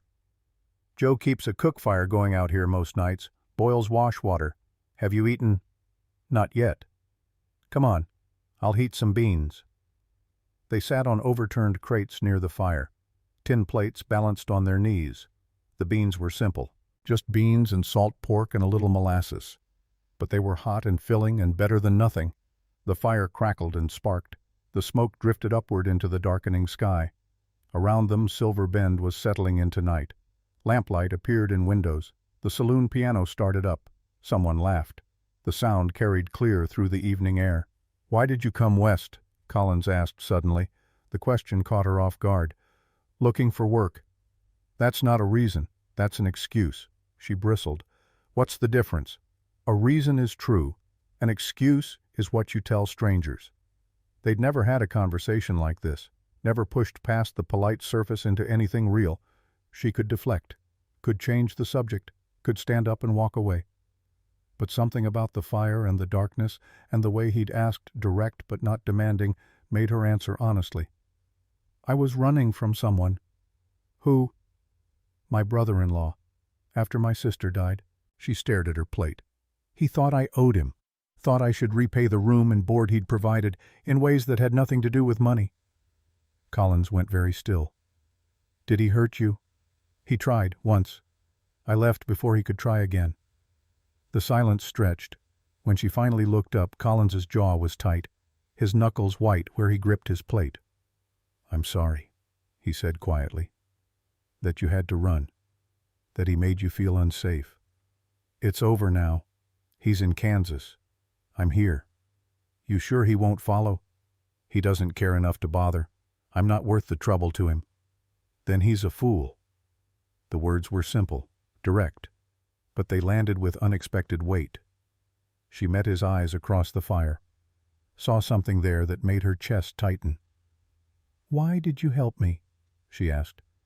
"That first day, when Bridger offered me the room, you objected. Then you carried my trunk anyway, fixed my door. Why?" Collins set his plate down, poked at the fire with a stick, watched the sparks rise and fade. "Because I know what it's like to arrive somewhere with nothing and need help you're too proud to ask for. Has that happened to you?" "Once, long time ago. Someone stepped in, gave me a chance I didn't deserve." He looked at her, figured I owed the favor forward. "To a complete stranger. Especially to a complete stranger. People you know will help you eventually. Strangers are the ones who choose to." Penelope thought about that. About Ann Wyatt taking in a 7-year-old boy. About Bridger offering an attic room to a woman he'd never met. About Collins fixing a door that didn't need fixing for someone who'd made it clear she didn't want his help. "I heard what you said," she admitted. "At the livery, the day I arrived." Collins went still. Then he sighed. "Yeah, I figured you did." "Why did you say it?" "Because I'm an idiot who talks before he thinks." He met her gaze. "I was trying to get a laugh from the boys, trying to sound clever, and instead I was just cruel." "You were." "I know. And I'm sorry. I've been sorry since the moment I saw your face in Bridger's parlor and realized you'd heard. Why didn't you say that instead of just fixing my door and leaving? Because words are easy. Actions matter more." He stood, dumped the remains of his beans into the fire where they hissed and steamed. "But for what it's worth, I was wrong. About you being plain. About you being scared. About everything I thought I knew in those first 5 minutes." Heat flooded Penelope's face. Not embarrassment. Something else. Something she wasn't ready to name. "Thank you," she managed. "Don't thank me. Just—" he hesitated. "Just know that I see you now. The real you. Not the version I made up in my head." They stood in the firelight, close enough that she could see the scar above his left eyebrow, could smell wood smoke and leather and the faint tang of horse from his work at the ranch, could hear his breathing in the quiet. Somewhere down the street boots scuffed on wood. Voices murmured. Joe Calhoun talking to someone about closing the cafe. The moment broke. Collins stepped back. "I should go. Early morning tomorrow." "Me too." But neither of them moved immediately. The fire crackled between them. Finally Collins touched his hat brim. "Good night, Miss Lucas." "Good night, Mr. Bean." He walked away into the darkness.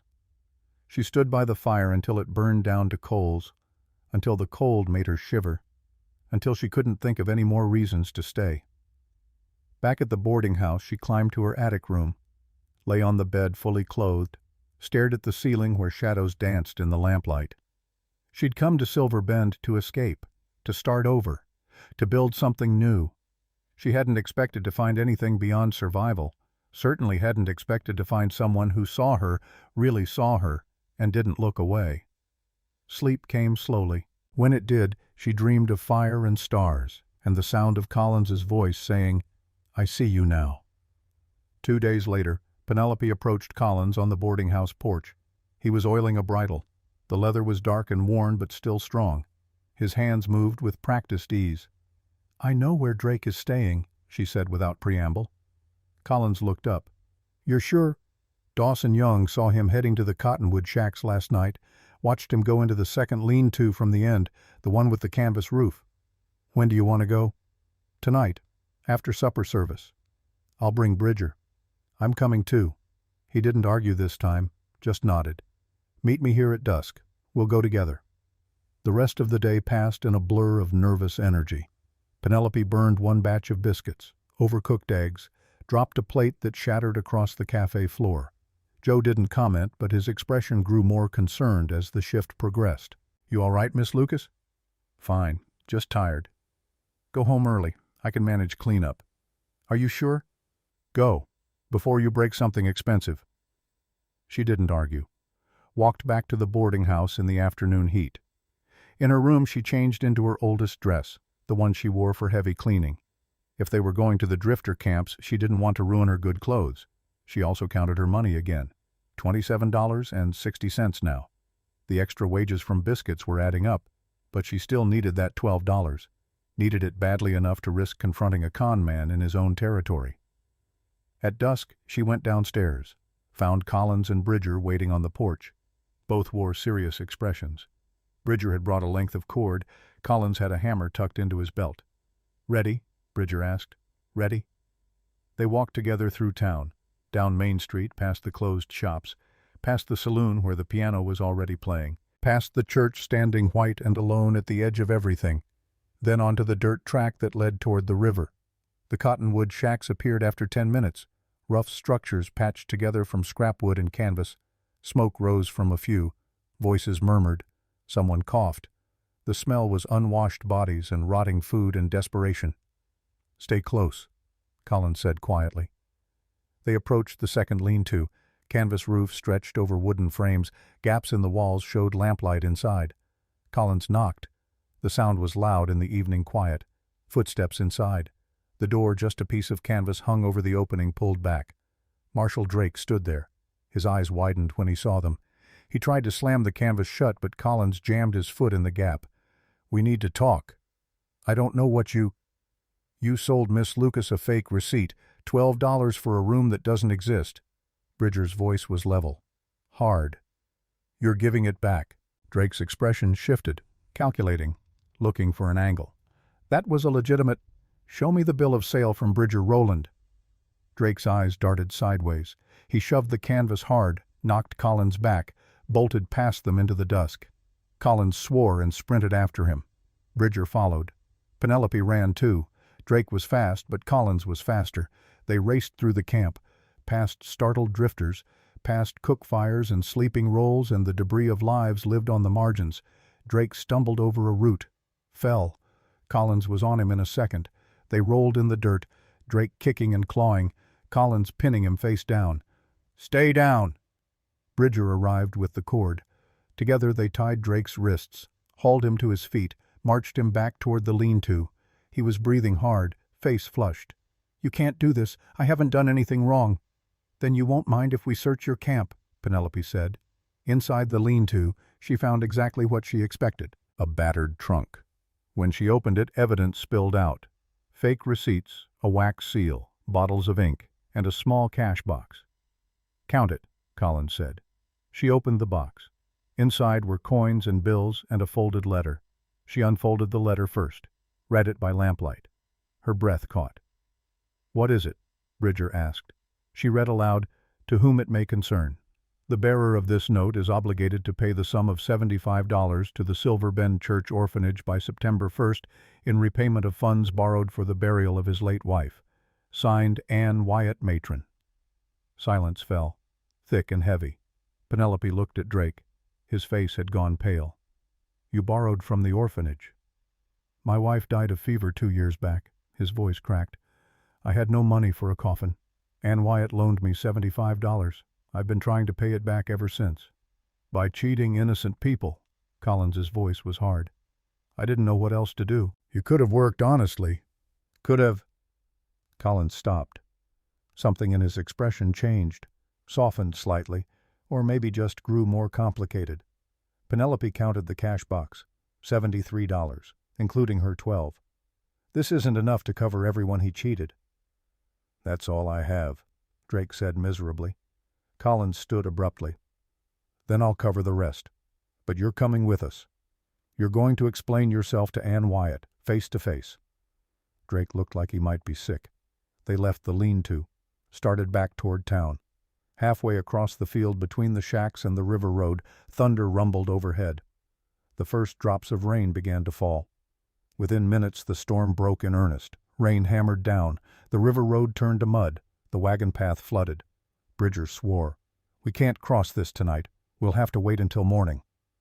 Collins pulled Drake under the shelter of a cottonwood tree, found a tarp in a nearby shed and draped it over a low-hanging branch. They huddled underneath, rain drumming above them, lightning flashing. Penelope sat close to Collins, shivering. Her dress was soaked through, her hair plastered to her head. But they had Drake. They had evidence. And tomorrow they would see justice done. For tonight, that was enough. The rain fell like judgment, hard and cold and relentless. Under the tarp the four of them sat pressed together, Penelope and Collins on one side, Bridger and Drake on the other. The canvas sagged under the weight of water, dripped at the corners, but it held.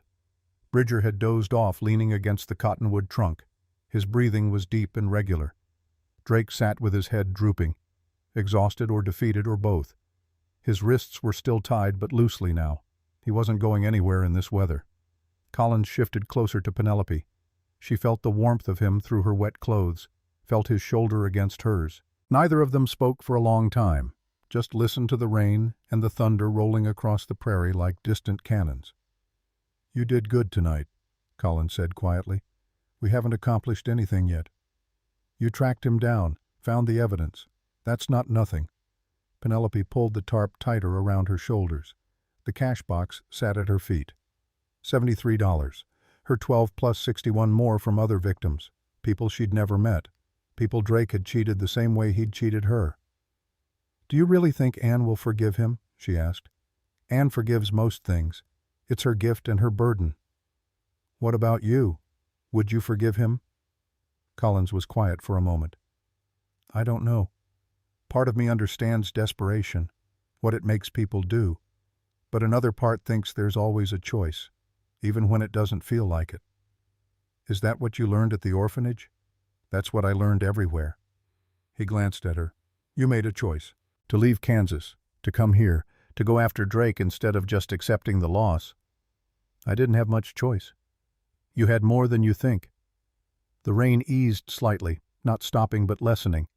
The drumming on the tarp became less aggressive, more of a steady patter. Lightning flickered in the distance. The storm was moving east.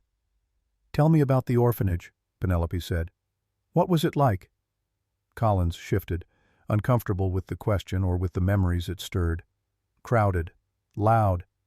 Anne did her best, but there were always more children than beds, more hunger than food. "Were you scared?" "Terrified. For the first few months, anyway."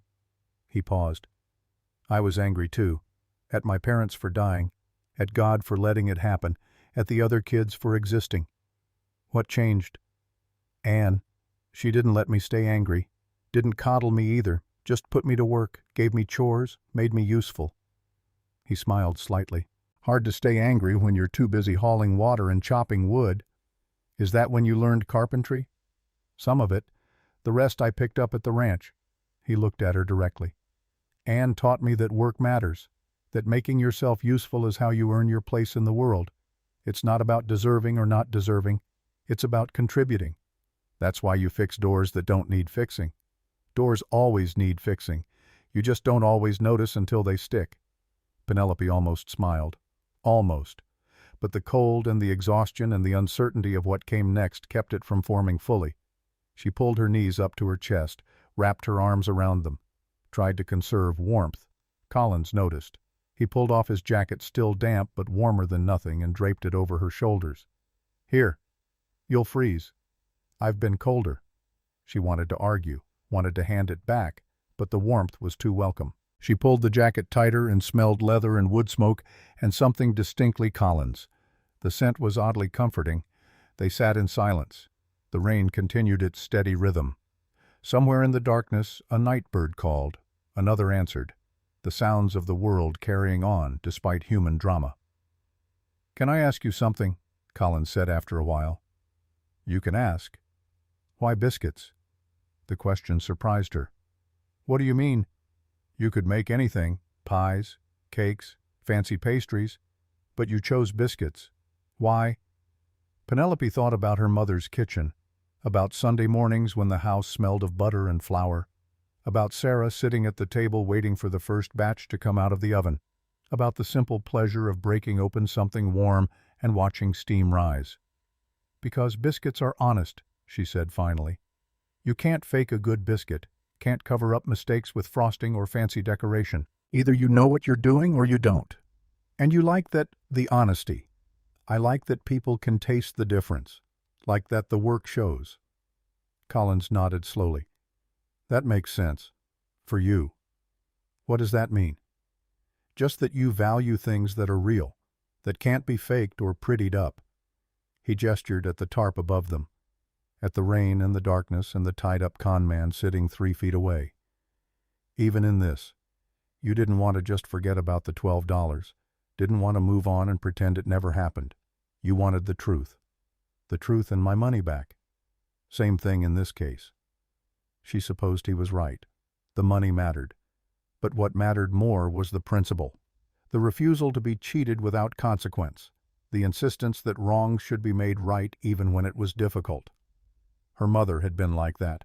Had refused to serve bad food even when money was tight. Had insisted on fresh ingredients and proper technique even when shortcuts would have been easier. People remember what you feed them, she used to say. Make sure they remember something good. Penelope was trying to do the same, in her own way, one biscuit at a time. What about you? She asked. What did you learn at the ranch? Patience, how to work with animals, how to fix things that are broken. He paused. How to be alone without being lonely. Are you lonely? Sometimes, less than I used to be. The words hung in the air between them, weighted with meaning she wasn't quite ready to examine. She should change the subject, should pull away, should maintain the careful distance they'd been dancing around for weeks. Instead, she stayed exactly where she was, shoulder to shoulder, his jacket warm around her, the rain a curtain separating them from the rest of the world. I was wrong about you, she said quietly. How so? That first day, I thought you were just another man who saw a woman alone and assumed she was weak. And now I think you're someone who saw a woman alone and remembered what it felt like. Collins didn't respond immediately. When he did, his voice was rough. You're not what I expected either. What did you expect? Someone who'd give up easier, who'd take the loss and move on. I'm stubborn. I noticed. He almost smiled. It's not a bad quality, out here. They lapsed into silence again. But it was different now. Closer, more companionable. The kind of quiet that existed between people who didn't need words to understand each other. Across the tarp, Drake shifted, groaned softly. His voice when he spoke was barely audible over the rain. I didn't mean for it to go this far. Penelope looked at him. Really looked. He was maybe 35. Thin, worn down by hardship or guilt or both. His clothes were cheap but had once been respectable.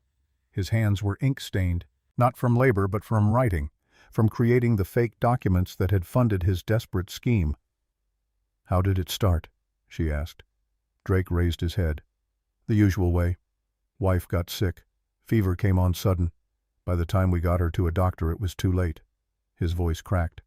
She died in 3 days. I couldn't even afford a pine box. Had to go to Ann Wyatt begging for charity. Ann gave you the money. No questions asked. Just handed me $75 and said to pay it back when I could. He laughed bitterly. When I could. Like that would ever happen. I was working odd jobs, hauling freight, mucking stables, barely making enough to eat. So you decided to steal instead. I decided to get creative. Thought I could make the money faster, pay Ann back and get on with my life. He shook his head. First con was an accident almost. A man asked me to write something official looking. Bill of sale for a horse. He paid me $2 for 10 minutes of work. I realized I could do more. Could make documents look legitimate. Could sell them to people who didn't know better. People like me. People like you. I'm sorry. He meant it. Penelope could hear it in his voice. For what it's worth, I am sorry. Sorry doesn't give me my $12 back. I know. Collins stirred. How much have you made total? Maybe 200 over the last 6 months. I sent half to Ann, kept the rest for food and supplies. You sent money to Ann while you were conning people. I thought if I could pay down the debt eventually I'd be square, could stop running these schemes, could go back to honest work. That's not how it works, Bridger said. He'd woken up sometime during the conversation, had been listening. You can't build something clean on a foundation of lies. I know that now. Do you Bridger leaned forward. Or do you just know you got caught? Drake didn't answer. Maybe because he didn't have an answer. Maybe because the truth was too uncomfortable. The rain finally stopped. The clouds began to break apart. Moonlight filtered through, silver and cold. The prairie around them glistened wet. Puddles reflected sky. The world looked washed clean even if the people in it weren't. "We should try to get some rest," Collins said. "Morning will come early."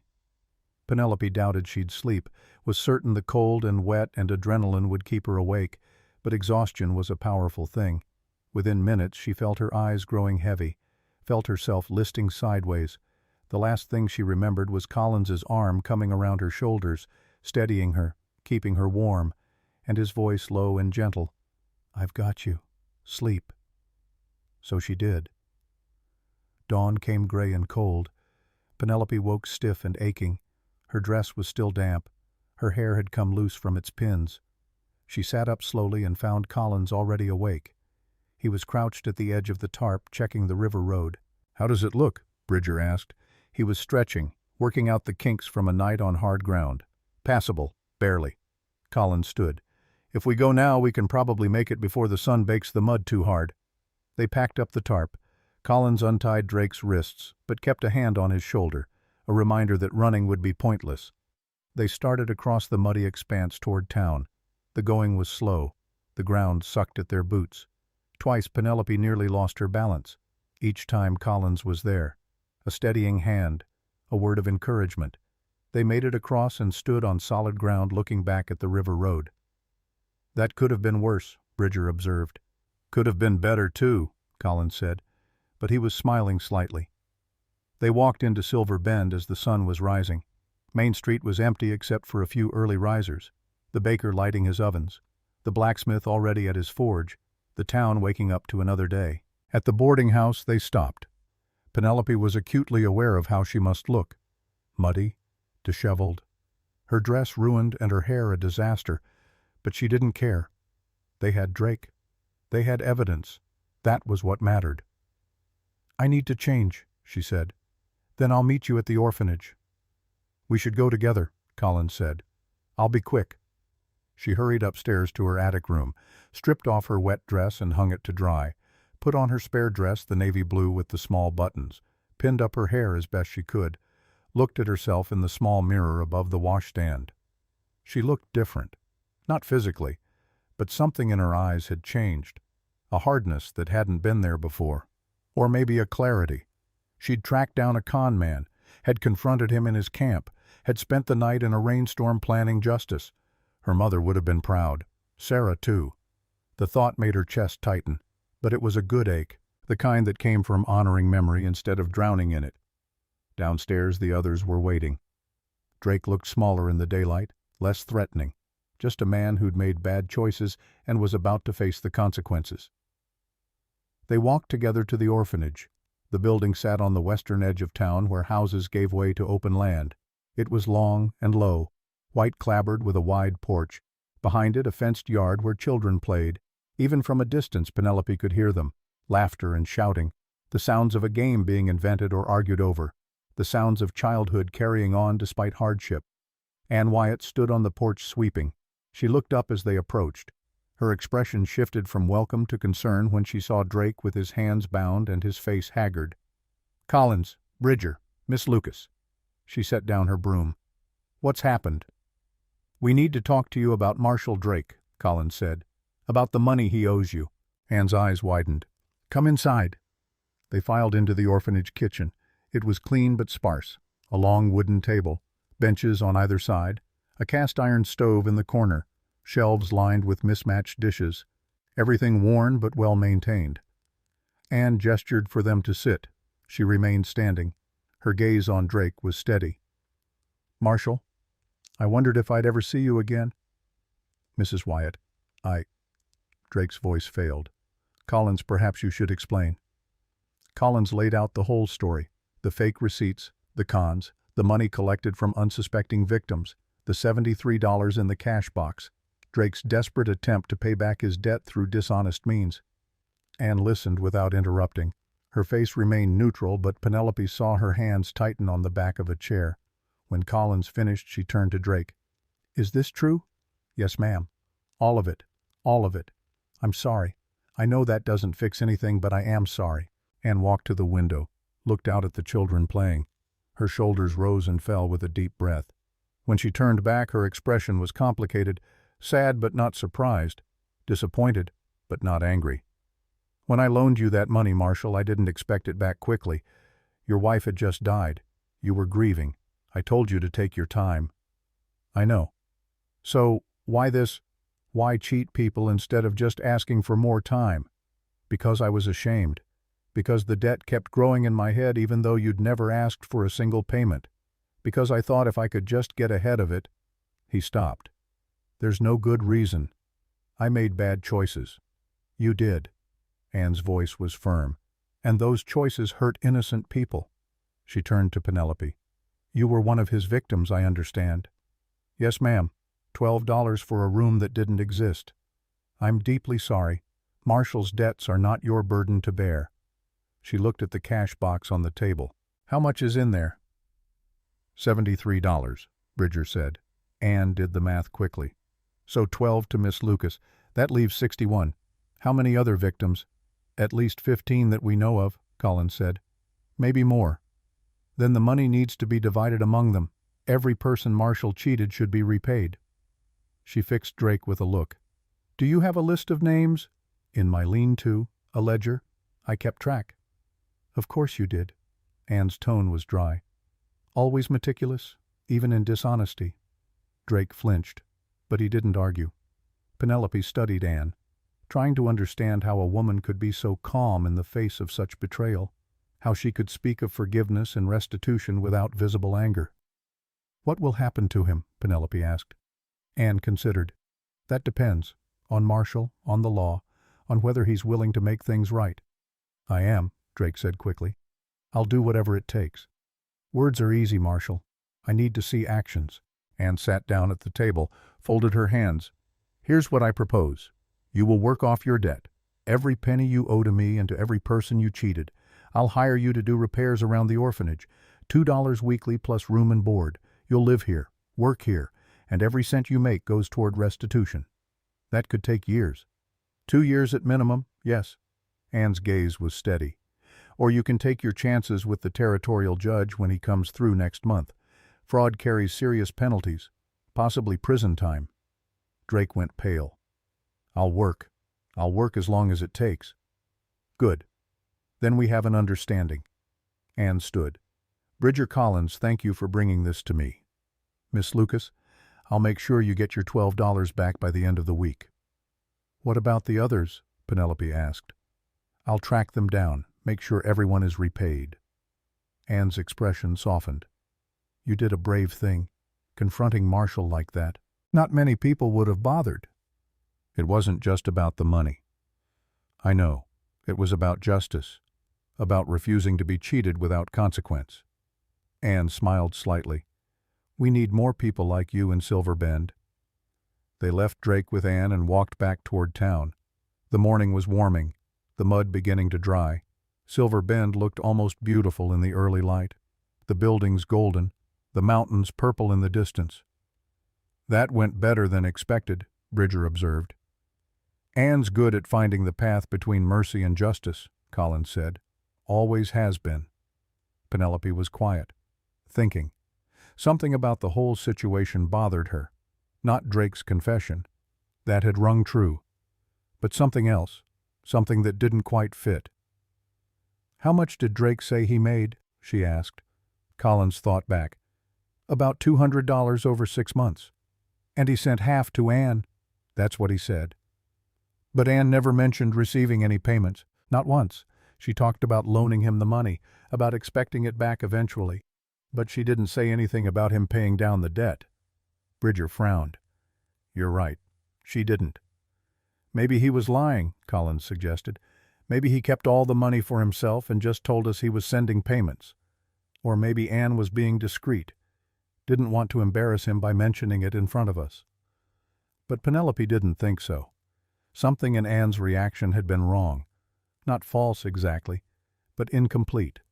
like she was surprised by more than just the method of Drake's fundraising. "I want to see that ledger," Penelope said. "Why? Because I want to know exactly how much money Drake collected, and I want to know where it all went." They circled back to the cottonwood shacks, found Drake's lean-to still standing. Inside the trunk was exactly as they'd left it. Penelope opened it and searched until she found a small leather-bound notebook. She opened it to the first page. Dates, names, amounts, all recorded in Drake's neat handwriting. She added up the numbers, once, then again to be sure. "He made $340, she said slowly. "Not 200. He lied about how much he collected. Or he forgot. Or—" She flipped through more pages, found something that made her breath catch. "Look at this." She showed them an entry dated 3 months back. Payment to A.W., $50 via CS. A.W. is Ann Wyatt, Bridger said. "But who's CS?" "Corbin Sullivan," Collins said grimly. "The telegraph clerk." Penelope kept reading. More entries, more payments, all routed through Sullivan. She counted them up. $175 sent to Ann over 6 months, all of it handled by Corbin Sullivan. Why would Drake use Sullivan as a go-between, she asked. Maybe he didn't want to face Ann directly, felt too ashamed. Or maybe Sullivan offered to help. Bridger's voice was tight. Offered to handle the debt collection for a fee. Penelope turned more pages, found another entry near the end. Letter from A.W. via CS, payment overdue, penalties accruing. Her stomach dropped. "Ann doesn't charge penalties. She said so herself. Take your time," she told Drake. Collins took the ledger, read the entry. His jaw tightened. Sullivan's been playing both sides, taking Drake's payments, keeping them for himself, and sending Drake fake letters saying Ann was demanding more. "We need to talk to Ann again." They practically ran back to the orphanage, found Ann in the kitchen supervising breakfast for the children. She looked up surprised when they burst in. "Did Drake give you money?" Penelope asked without preamble. "Over the last 6 months. Did he make any payments on his debt?" Ann's brow furrowed. "No, not a single dollar. Why?" Penelope showed her the ledger, pointed to the entries. "He thought he was paying you. $175. All of it sent through Corbin Sullivan." Ann's face went white. She sat down heavily. "Corbin Sullivan, the telegraph clerk." "He's been intercepting the payments," Collins said, "keeping them for himself, and sending fake letters to Drake saying you were demanding more, with penalties." "I never demanded anything." Ann's voice shook. "I never even asked when he might start paying. The loan was open-ended." Bridger swore. "Sullivan's been running a con on top of a con, taking Drake's money, forging letters, making both of them think the other was being unreasonable." "But why?" Ann asked. "What would Corbin gain?" "Money," Penelope said flatly. $175. More if you count what he probably skimmed from other victims. Collins stood. "We need to confront him. Now. Before he realizes we're on to him." "Wait." Penelope held up her hand. "We need to be smart about this. If we just accuse him, he'll deny everything. We need proof." "We have the ledger. That's Drake's word against his. We need something more concrete." She thought quickly. "Do you still have the letters, the ones you received from Ann?" Ann shook her head. "I never sent letters to Marshall, not a single one." "But Drake has letters, in his lean-to, letters he thinks are from you." Penelope turned to Bridger. "If we can compare those letters to Ann's real handwriting, we can prove they're forgeries." "Forgery's a serious crime," Bridger said. "Worse than simple fraud." "Good. Then Sullivan will face serious consequences." They went back to the lean-to one more time, searched through Drake's trunk more carefully, found 3 letters tucked into a side pocket, all signed A, Wyatt Orphanage Matron. Penelope unfolded them and read Marshall Drake.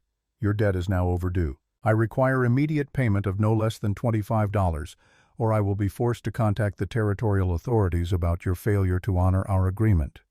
Time is running out. A. Wyatt Orphanage Matron." The tone was nothing like Ann. Hard, demanding, threatening. And the signature. "Look at this." Penelope said. She held the letter next to a genuine note from Anne, a receipt she'd written for a donation. The handwriting is similar but not identical. See the way the A curves? Anne's is rounder. This one's sharper. And Anne never signs herself as orphanage matron, Collins added. She's always just matron or Ann Wyatt. Sullivan practiced her handwriting, Bridger said. Got close enough to fool someone who didn't know better, but not close enough to stand up to real scrutiny. They had what they needed: evidence, proof, a pattern of forgery and fraud that went beyond simple opportunism into calculated malice. We go to the telegraph office, Penelope said. We confront Sullivan with this, and we make him confess. And if he runs, Collins asked, then we chase him down, just like we did with Drake. They walked back to town in grim silence, past the boarding house where this whole thing had started, past the cafe where Penelope had built her new life one biscuit at a time, past the church standing white and clean in the morning sun. The telegraph office was at the end of Main Street, a small building with a window facing the street. Through the glass, Penelope could see Corbin Sullivan bent over his desk, writing something. His profile was ordinary, unremarkable, the face of a man who'd made himself invisible through sheer banality. But he wasn't invisible anymore. Collins reached for the door handle. Ready. Penelope touched the letters in her pocket, felt the weight of them, the proof they represented. Ready. They stepped inside. The telegraph office smelled of ink and paper and the particular mustiness of a room that didn't get enough air. Corbin Sullivan looked up from his desk. His expression shifted from mild interest to wariness when he saw all four of them enter. Can I help you? His voice was thin, reedy, the kind of voice that disappeared in a crowd. We need to ask you about Marshall Drake, Collins said. He closed the door behind them, stood in front of it, blocking the exit. Sullivan's eyes darted between them. Drake, the drifter. I don't know much about him. He sent a few telegrams through here, but that's all. You know more than that, Penelope said. She pulled out the letters, set them on Sullivan's desk. You've been handling correspondence between him and Ann Wyatt, taking payments, delivering messages. I don't know what you're talking about. Don't lie. Bridger's voice was hard. We have Drake's ledger. We have these letters. We know you've been taking his money and forging Ann's handwriting. Sullivan stood abruptly. His chair scraped against the floor. That's ridiculous. I've never forged anything. Then explain these. Penelope tapped the letters. Ann Wyatt never wrote them, but someone did. Someone who had access to her real handwriting. Someone who could practice copying it. Someone like the telegraph clerk who handles messages from the orphanage, Collins added. Sullivan's face had gone pale, but he held his ground. You can't prove anything. Drake's a known con man. Why would anyone believe his records over my word? Because your word isn't worth much. The new voice came from the doorway. They turned to see Ann Wyatt entering. Her face was set, determined. Corbin Sullivan, I never sent those letters. I never demanded payment from Marshall Drake, and I certainly never charged him penalties. Sullivan's composure cracked. Mrs. Wyatt, I can explain. I'm sure you can. You're good at explaining, good at making yourself useful, good at being overlooked. Ann stepped closer. How long have you been doing this? How many people have you cheated? I haven't cheated anyone. I was helping Drake. He came to me asking how to send money without facing you directly. He was ashamed. I was doing him a favor. By keeping the money for yourself. I took a collection fee. That's standard business practice. 50% is not standard, Bridger said, and forgery is not business practice. It's a crime. Sullivan's eyes darted toward the door, but Collins was still blocking it, and Bridger had moved to cut off access to the back room. He was trapped. Why did you do it? Penelope asked. She kept her voice level, curious rather than accusatory. You have a steady job, a place in town. Why risk it all? For a moment Sullivan didn't answer. Then something in him seemed to deflate. He sat down heavily, stared at his hands. Because I'm tired of being invisible, he said quietly. Tired of being the telegraph clerk. The man who handles everyone else's important messages but never sends any of his own. Tired of being poor and ignored and nothing. So you decided to steal. I decided to take what I could get. Drake was a con man. He'd cheated people. Why shouldn't I get something out of his scheme? Sullivan looked up. His eyes were desperate. I was going to use the money to court Paige Leonard, to finally have something to offer her besides empty pockets and a dead-end job. Paige Leonard doesn't want your money, Anne said softly. She wants honesty. She's turned you down a dozen times because she sees right through you. She sees nothing. No one does. That's the problem. We see you now, Collins said. And what we see is a man who preyed on someone else's desperation, who made a bad situation worse, who deserves to face the territorial judge. Sullivan's face crumpled. Please, I'll give the money back, all of it. Just don't turn me in. You'll give the money back regardless, Bridger said, and you'll face justice regardless. Those aren't negotiable. They marched Sullivan to the makeshift jail in the back room of the general store. It wasn't much, just a storage room with a heavy lock, but it would hold him until the judge came through next week. Hartley, the store owner, took charge of the prisoner. Judge Fletcher will sort this out proper. Until then, Sullivan stays locked up. Outside, the morning had turned bright and warm. Main Street was busy now. People going about their lives, shopping, working, talking, none of them knowing that 2 con men had been caught in the space of 24 hours. Anne stood with them in the street. She looked tired, older than she had yesterday. Thank you, all of you, for seeing this through. We're not done yet, Penelope said. We still need to track down everyone Drake and Sullivan cheated. Make sure they all get their money back. I'll handle that. It's my responsibility now. Anne touched Penelope's arm. But you started this. You refused to accept being cheated. That took courage. It took stubbornness. Sometimes those are the same thing. Anne smiled slightly. Come by the orphanage when you have time. I'd like to talk more. About you. About what brought you here. I will. Anne left. Bridger excused himself to check on Drake and make sure he was settling into his work at the orphanage. That left Penelope and Collins standing together in the street. We should get some rest, Collins said. We've been up all night. I have the supper shift at 4. Then you especially need rest. They walked back to the boarding house in comfortable silence. At the bottom of the stairs, Collins paused. You did good. Really good. We all did. No, you led this. You figured out the forgery. You pushed when the rest of us might have stopped. He looked at her directly. Don't diminish what you accomplished. Heat crept up her neck. I was just trying to get my money back. You were trying to make things right. There's a difference. She wanted to argue, to deflect, but the truth was, he was right. This had stopped being about $12 somewhere along the way, had become about justice, about refusing to let bad people profit from other people's desperation. Thank you, she said quietly, for helping, for believing it mattered. It did matter. It does. He hesitated, then reached out and tucked a loose strand of hair behind her ear. The gesture was gentle, intimate. Get some rest. I'll see you later. He climbed the stairs before she could respond, left her standing in the hallway with her heart pounding and her skin warm where he'd touched her. She went to her room, changed into her nightgown even though it was only mid-morning, lay down on the bed, closed her eyes, and slept. The next few days passed in a blur of activity and revelation. Judge Montgomery Fletcher arrived early, summoned by telegram from the county seat. He interviewed Sullivan and Drake separately, examined the evidence, questioned witnesses. The trial was swift. Sullivan was convicted of forgery and fraud, sentenced to 2 years in territorial prison.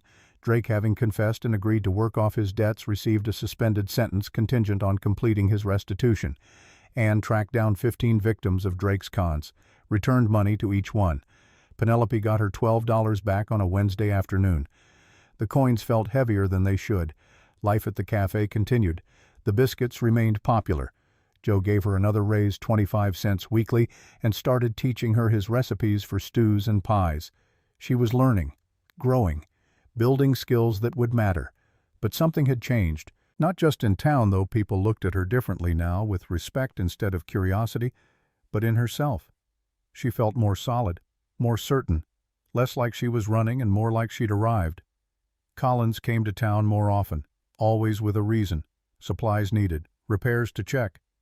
But he lingered, sat on the boarding house porch in the evenings, talked with her about small things and large ones.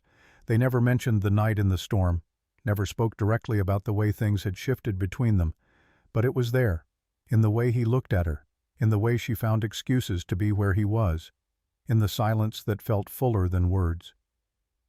One evening a week after Sullivan's trial, Penelope was sitting on the back step of the cafe shelling peas when Collins appeared. He'd been at the ranch all week. She hadn't expected to see him. "You're back early," she said. "Finished repairs faster than expected." He sat beside her on the step, close enough that their shoulders almost touched. "Thought I'd come to town, see how things were settling." Quietly. "Sullivan's gone. Drake's working. People are moving on. That's the frontier way. Deal with trouble and move forward." She nodded, kept shelling peas. The rhythm was soothing, mindless work that left room for thinking. "I've been wondering something," Collins said after a moment. Why biscuits are better with butter." She glanced at him. He was smiling slightly, teasing. "Because butter makes everything better. That's not a mystery. But you said it that first time I tried them, like it was important, like I should remember. Because you should. Good ingredients matter. Taking the time to do things right matters." She set down the bowl of peas. "My mother used to say that shortcuts show, that people can taste the difference between something made with care and something made with haste." "Your mother sounds like she was wise." "She was. About food anyway. About other things." Penelope trailed off. "She married my father because she loved him, even though he had nothing, even though her family disapproved. She chose love over security." "Do you think that was wise?" "I think it was brave. And I think she never regretted it even when things were hard." Collins was quiet, thinking. When he spoke again his voice was careful. "What about you? Would you make that choice?" "Which choice?" "Love over security." The question hung in the air between them, heavy with implication. Penelope's heart started to beat faster. She knew what he was really asking, knew this was a moment that would define something. "I think," she said slowly, "that security is an illusion anyway. You can save money and make plans and build walls, but nothing is truly secure. Everything can be taken away." "That's not an answer." "It is, because if security is an illusion, then choosing love isn't really a risk. It's just being honest about what matters." Collins turned to face her fully. His eyes were serious, intent. "And what matters to you?" "Honesty. Work that means something. People who see me for who I am." She met his gaze. "You asked me once if I was running or building. I'm building, but I'm also choosing." "Choosing what?" "To stay. To make this place home. To stop being afraid of what might be taken away." She paused. "To trust that some things are worth the risk." He reached out and took her hand. His palm was warm and rough with calluses. "I'm not good with words. Never have been. But I need you to know something." "What?" "That night in the storm, when you fell asleep against my shoulder. That was the first time in years I felt like I belonged somewhere." His thumb brushed across her knuckles. "With someone." Her breath caught. "Collins, let me finish. Please." He took a breath. "I know I said things I shouldn't have. Did things I'm not proud of. But you saw past that. Saw something in me I didn't see in myself. And I want to be the man you see. Want to deserve the way you look at me." "You already do." "I don't. Not yet. But I'm trying." He lifted her hand to his lips, kissed her knuckles gently. "I'm trying." Penelope felt tears prick her eyes. Happy tears. Overwhelmed tears. She set down the bowl of peas and turned to face him fully, reached up and cupped his face in her hands. "You don't have to try so hard. You just have to be yourself. Myself is rough edges and calloused hands in a room at a boarding house. Yourself is someone who fixes doors that don't need fixing, who chases down con men in rainstorms, who knows that skill matters more than circumstances." She smiled through tears. "Yourself is enough." He kissed her then, soft and careful like she was something precious. She leaned into it, into him, let herself feel all the things she'd been holding back. Want and trust, and the beginning of something that felt like it might be love. When they broke apart, both breathing hard, Collins rested his forehead against hers. "I don't have much to offer. A job at a ranch, a room I barely use, not much saved. I don't need much. I came here with $43.60.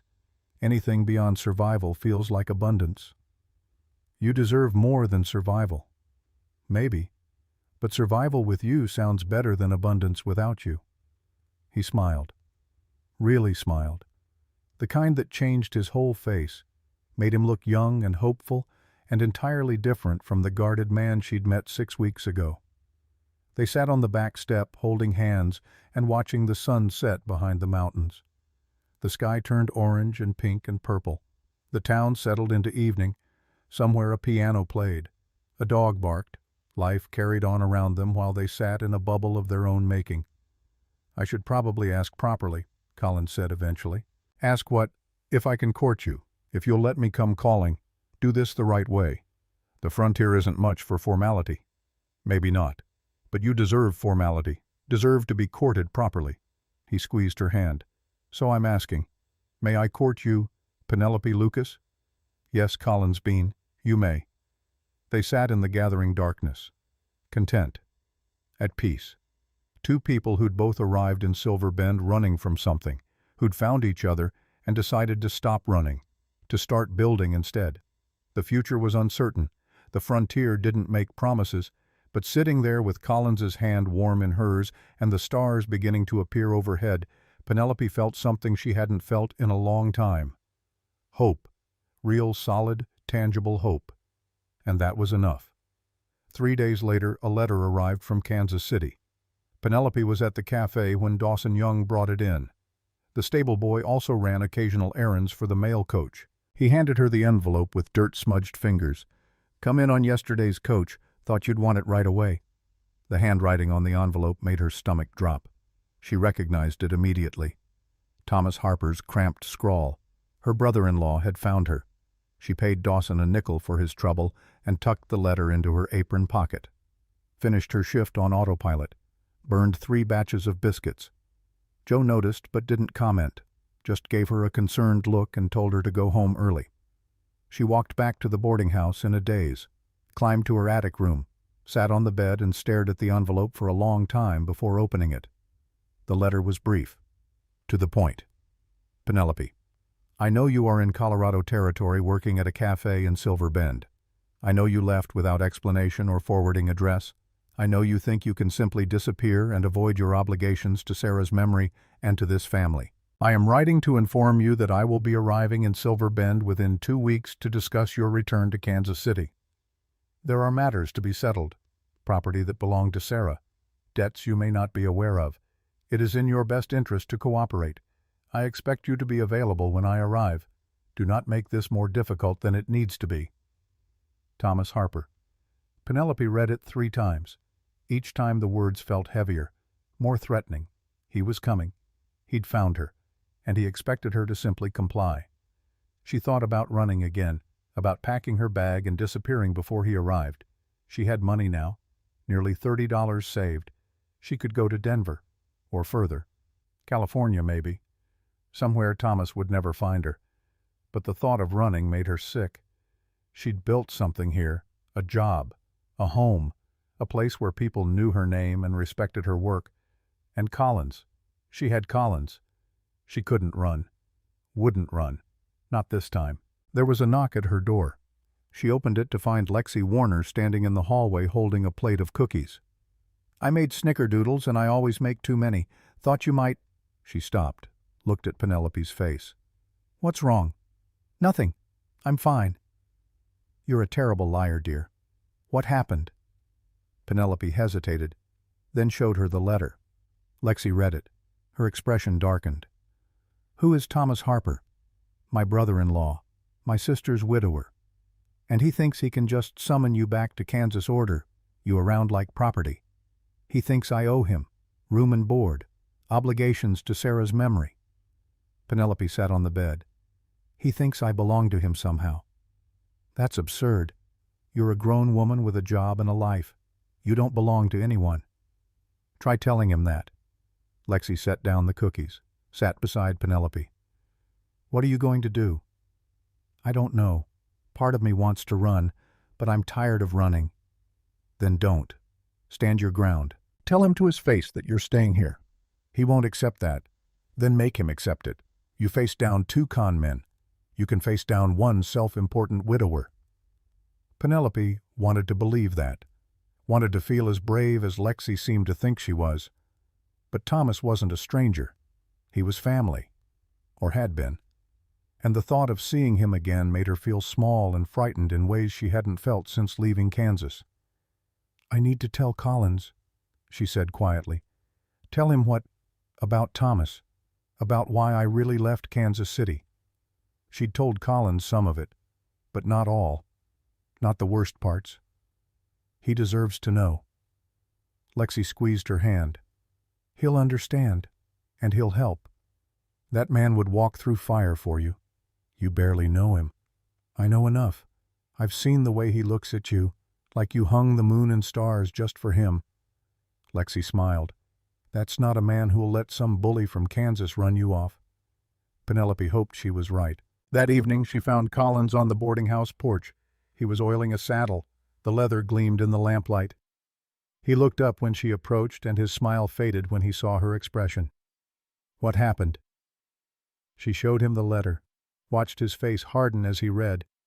When he finished, he folded it carefully and handed it back. He's coming here. In 2 weeks. And he expects you to go back with him. He expects me to comply, to be the dutiful sister-in-law, to accept that I have obligations. Collins set down the saddle, stood. What do you want to do? I want to stay, but I don't know if I can stand up to him. He was Sarah's husband. He provided for me after she died. Part of me feels like I do owe him something. You don't owe him anything, especially not what he's implying. How do you know what he's implying? Because men like that always imply the same thing, that a woman alone owes them, her time, her labor, her body. Collins's voice was tight. Controlled anger barely held in check. Tell me the truth. Did he hurt you? He tried. Once. The night before I left. He came to my room, tried the door. She swallowed hard. I'd wedged a chair under the handle. He couldn't get in, but I heard him, heard what he was saying through the door. What did he say? That I was wasting his charity, that it was time I showed proper gratitude, that Sarah would have wanted me to take care of him. The words tasted bitter. I left that night, climbed out the window and didn't look back. Collins pulled her into his arms, held her tight. She felt his chest rise and fall with deep breaths, felt him trying to stay calm, trying not to let rage overtake reason. He's not taking you anywhere, Collins said finally. His voice was steady, certain. When he arrives, we'll tell him together. You're staying. You have a life here, and he has no claim on you. What if he makes trouble? Then we deal with trouble. But Penelope... He pulled back to look at her. You don't have to face him alone. Not anymore. She believed him. For the first time since reading Thomas's letter, she felt like maybe this would be okay. Maybe she really could stand her ground. Maybe having people who cared made all the difference. Thank you, she whispered. For what? For not making me feel weak. For not trying to solve this yourself. For just being here. Always. I'm always here. They stood on the porch holding each other while the town settled into night around them. The stars came out, the moon rose, and somewhere in the distance a coyote howled at the vast empty prairie. Thomas Harper was coming. There would be a confrontation. There would be hard conversations and harder choices. But Penelope wasn't alone anymore. And that made all the difference. The 2 weeks passed like water through cupped hands, too fast and too slow at once. Penelope threw herself into work, baked extra biscuits, took on additional hours, anything to keep her mind occupied and her hands busy. Collins came to town every day, always with a reason that didn't quite hold up to scrutiny. The boarding house didn't need that many repairs, the ranch couldn't possibly require daily supply runs, but he came anyway. Sat with her on the porch in the evenings, walked her home from the cafe, made himself quietly, steadily present. "You don't have to hover," she told him one night. "I'm not hovering. I'm sitting on a porch." "You're hovering." "Maybe a little." He smiled slightly. "Does it bother you?" She thought about that, about how it felt to know someone was watching over her, not controlling, not possessing, just present, available, willing to help if needed but respecting her ability to handle things herself. "No," she admitted. "It doesn't bother me." "Good, because I'm not planning to stop." Ann Wyatt came by the cafe on the 10th day, sat at the counter and ordered coffee she didn't drink. "Lexi told me about the letter," she said quietly. "Lexi talks too much. Lexi cares. There's a difference." Ann stirred sugar into her coffee. "This man who's coming, Thomas Harper, what are you planning to do when he arrives? Tell him I'm not going back. And if he doesn't accept that, then I'll tell him again, louder." Ann smiled. "Good. You've built something here, Penelope. A place, a reputation. People respect you. Don't let some bully from your past take that away. He was family. Family doesn't mean you owe them everything, especially family that hurts you." The words settled something in Penelope's chest, gave her permission she hadn't known she needed, to choose herself, to put her own safety and happiness first, to say no without guilt. "Thank you," she said. "For what?" "For understanding, for not telling me to forgive him or give him another chance. Some people don't deserve another chance. Some people just deserve to be left behind." Ann stood, left coins on the counter for coffee she hadn't touched. "When he arrives, you let me know. The whole town will stand with you if you need us." Penelope watched her go, felt something warm and solid building in her chest. This was what she'd been building without quite realizing it, not just a job or a place to sleep, but a community, people who cared, people who would stand with her. She wasn't alone anymore. Thomas Harper arrived on a Wednesday afternoon. The stagecoach from Denver pulled up outside the livery, and he stepped down like he owned the place. Tall, broad-shouldered, well-dressed in a suit that looked expensive and out of place in Silverbend's dust and simplicity. Penelope saw him from the cafe window. Her hands went still on the plate she was drying. Her breath caught. For a moment she was back in Kansas City, back in that house with the locked door and the chair wedged under the handle. Then Collins's voice cut through the fear. That him, she hadn't heard him enter. But he was there beside her now, solid, real. She nodded. "You want me to go out there?" "No. Let him come to me, on my ground." Collins touched her shoulder briefly. "I'll be right here." Thomas spotted the cafe. Of course he did. It was the biggest building on Main Street with the best visibility. He crossed the street with long, confident strides, pushed open the door, stood in the entrance looking around until his eyes found her. "Penelope." His voice was exactly as she remembered, deep, commanding, the voice of a man used to being obeyed. "Thomas." She set down the plate, wiped her hands on her apron, didn't move toward him. "We need to talk, privately. Anything you have to say you can say here." His expression hardened. "I don't think you understand the situation. There are matters we need to discuss, family matters." "I understand perfectly. You want me to come back to Kansas City?" "The answer is no." Just like that, no explanation, no discussion. "I don't owe you an explanation." Thomas's eyes narrowed.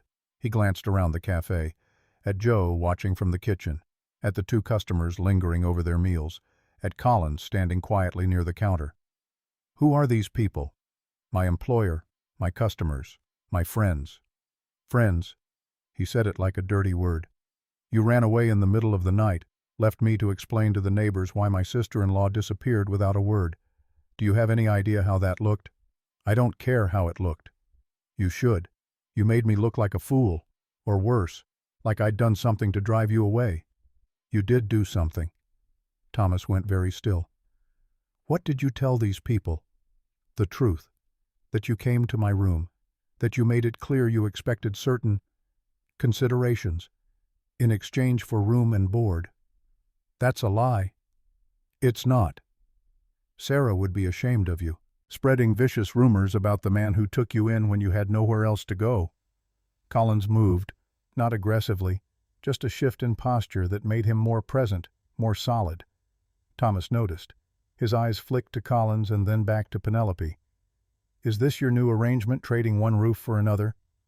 The implication was clear. Ugly. Penelope felt heat flood her face, but before she could respond, Collins spoke. "You need to leave." "I'm not talking to you." "I'm not asking." Collins' voice was level, calm, more threatening for its quietness than any shout would have been. "You came here to bully a woman who escaped your house, but she's not alone anymore, and she's not afraid of you." "She should be. I have legal claim to Sarah's property Penelope helped herself to when she left." "I took nothing that wasn't mine," Penelope said. "You took your mother's recipe book. That belonged to Sarah as eldest daughter." "Mother gave it to me. She wrote my name in it." "A technicality. Legally, everything in that house belonged to Sarah, which means it now belongs to me." Thomas pulled a paper from his jacket. "I had a lawyer draw this up, an accounting of what you owe me. 8 months of room and board at market rate. The value of the recipe book, compensation for the disruption your departure caused." He laid the paper on the counter. Penelope looked at it, saw numbers that made her stomach turn. $300, more than she'd earn in a year. "This is extortion. This is business. You can pay me, or you can come back to Kansas City and work off the debt." "She's not doing either." Collins picked up the paper, tore it in half. "Get out." Thomas's face went red. "You have no authority here." "Neither do you. Silver Bend isn't Kansas City. We don't recognize your lawyer or your claims, and we don't tolerate men who threaten women." The cafe had gone quiet. Joe had come out of the kitchen. The 2 customers were watching, and through the window Penelope could see people gathering on the street. Lexi Warner, Bridger Rowland, Ann Wyatt, Dawson Young, even Judge Fletcher, who'd stayed in town after the trials. Word had spread. The whole town knew Thomas was coming, and they'd come to stand witness. Thomas saw them too, saw his audience. His face went calculating. "This isn't over, Penelope. I came here in good faith to settle family matters, but if you want to make this difficult, I can make it difficult too." "Then make it difficult somewhere else," Judge Fletcher said from the doorway, "because you're not welcome here." Thomas turned, saw the judge, saw the badge pinned to his vest. The authority he represented. "You have no jurisdiction over civil matters." "Maybe not, but I do have jurisdiction over threats and intimidation, and from where I'm standing that's exactly what you're engaged in." "I haven't threatened anyone." "You walked into this cafe and told a young woman she owed you $300 for the crime of escaping your unwanted advances. That sounds like extortion to me." Fletcher stepped inside. "I suggest you get back on the next stage to Denver, before I decide to investigate whether you've broken any territorial laws." Thomas looked around. At the judge, at Collins, at the growing crowd outside, at Penelope standing behind the counter with her chin raised and her hands steady. "Fine," he said finally. "But this isn't finished." "Yes, it is." Penelope's voice was clear, strong. "I don't owe you anything, Thomas. Not money, not explanations, not my presence. Sarah died and you lost your wife. That's sad. But it doesn't give you ownership of me. Sarah would be ashamed. Sarah would be proud. She spent her whole life trying to protect me. She'd be glad I finally learned to protect myself." Thomas's mouth worked, but no words came. He'd expected compliance, expected fear, expected the same girl who'd lived in his house and avoided his presence and made herself small to survive. But that girl was gone. He turned and walked out. The crowd parted to let him through. He climbed into a wagon heading back to the livery. Within an hour, he was on the stage back to Denver. Penelope watched him go from the cafe window, felt something unknot in her chest, something that had been tight since Kansas City, since Sarah's death, maybe since longer than that. Collins came up beside her, didn't touch her, just stood close. "You all right?" "I will be. He might come back. Let him. Next time I won't need a judge to send him away." Collins smiled. "No, I don't think you will." Life returned to normal, or as normal as it ever was in Silver Bend. Penelope kept baking, kept serving meals, kept building her life one day at a time. But something had shifted. She moved through the world differently now, stood taller, spoke more freely, laughed easier. The fear she'd carried, the constant awareness that everything could be taken away, had loosened its grip. Collins noticed. You seem lighter. I feel lighter, like I was carrying something heavy and finally set it down. They were sitting on the boarding house porch. Late evening, the sky fading from orange to purple. It had become their routine, after her shift, after his work, meeting here in the quiet space between day and night. "You did a brave thing," Collins said, standing up to him like that. "I didn't have much choice." "You always have a choice. You chose not to run, chose to stand your ground. That takes courage. Or stubbornness. Still the same thing." She smiled, leaned her head against his shoulder, felt him shift to accommodate her weight. This was new too. The ease between them, the way they'd stopped being careful, stopped maintaining polite distance.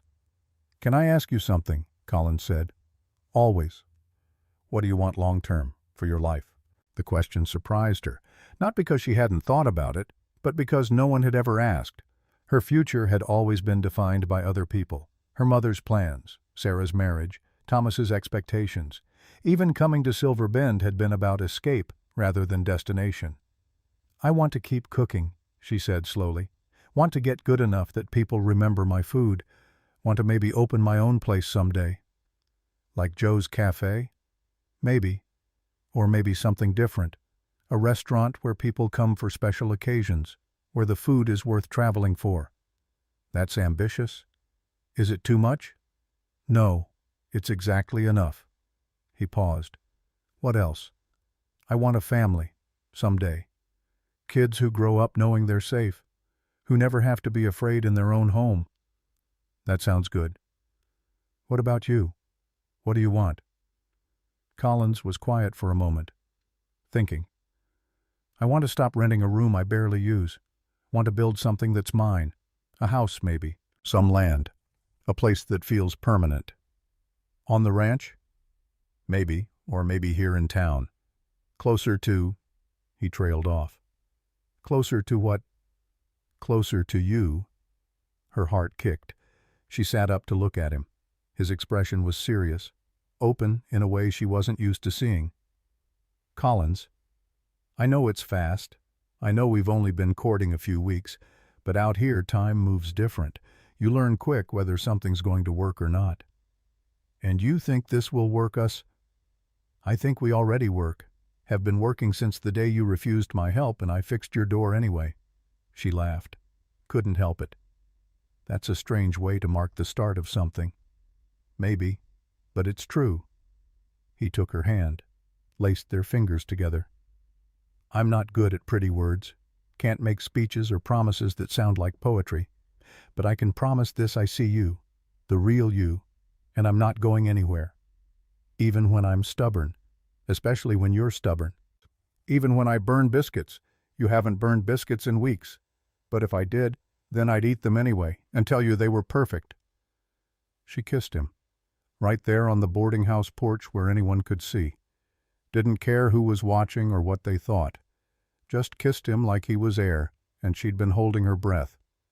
When they broke apart, Collins was smiling. Really smiling. The kind that lit up his whole face. "Does this mean you're considering my unspoken question?" "What unspoken question?" "Whether you'd want to build something permanent with me. House, land, family, all of it." Her throat tightened. "Are you asking—" "Not yet, not properly, but soon." He squeezed her hand. "When I do, I want to have something to offer besides rough hands and good intentions. Those are more than enough. Maybe, but you deserve more. So I'm going to make sure I have more to give." She wanted to argue.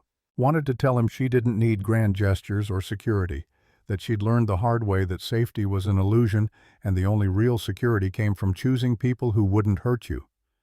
But she understood what he was doing, understood that this was how he showed love, through building, through providing, through making sure she had something solid to hold on to. So she just nodded. "Okay, but don't take too long. I'm not a patient woman." "I've noticed."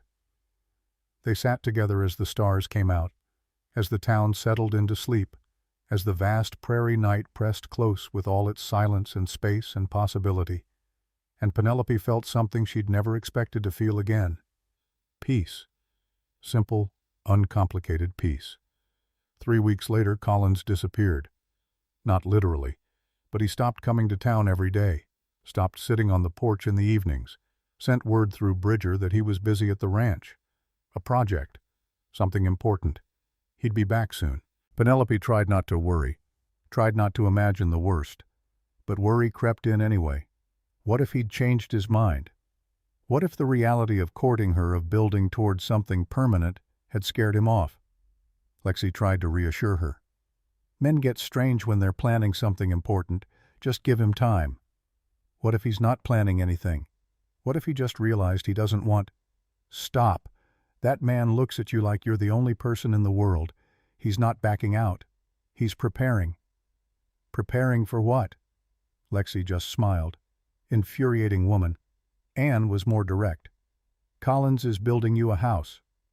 Penelope nearly dropped the plate she was washing. What? A house. On a piece of land just east of town. He bought it 2 weeks ago. Has been working every spare moment getting the foundation laid and the frame up. Why didn't he tell me? Because he wants to surprise you. Wants to have something to show you when he asks properly. Asks what properly? Anne gave her a look. Don't play innocent. You know exactly what he's asking. Penelope did know. Had known since that conversation on the porch, but hearing it said out loud made it real. Made it something she had to actually consider instead of just imagine. Marriage, a house, a life built together, everything she'd wanted and been too afraid to hope for. What do I do? She asked. You wait. You let him finish his project, and then you say yes. Anne smiled. Unless you're planning to say no. No, I mean yes. Penelope laughed. I'm planning to say yes. Good, because Collins deserves happiness, and so do you. The next week dragged. Every day felt like 3. Penelope threw herself into work, experimented with new recipes, started planning what she might do with her own restaurant someday, anything to keep her mind occupied. Until finally on a Sunday afternoon Collins appeared at the cafe. He was dusty and tired and had a cut on his hand that looked like it had come from rough lumber. But he was smiling. Can you take tomorrow off? He asked. Maybe. Why? I want to show you something. What kind of something? The kind you have to see to understand. Joe overheard. Go. I can manage without you for 1 day. So the next morning Penelope met Collins at the livery. He had Molly saddled and ready, helped Penelope up, swung up behind her. They rode east out of town on the road that led toward open prairie. After 20 minutes, Collins turned off the main road, followed a smaller track toward a rise overlooking a creek, and there, sitting on the gentle slope, was a house.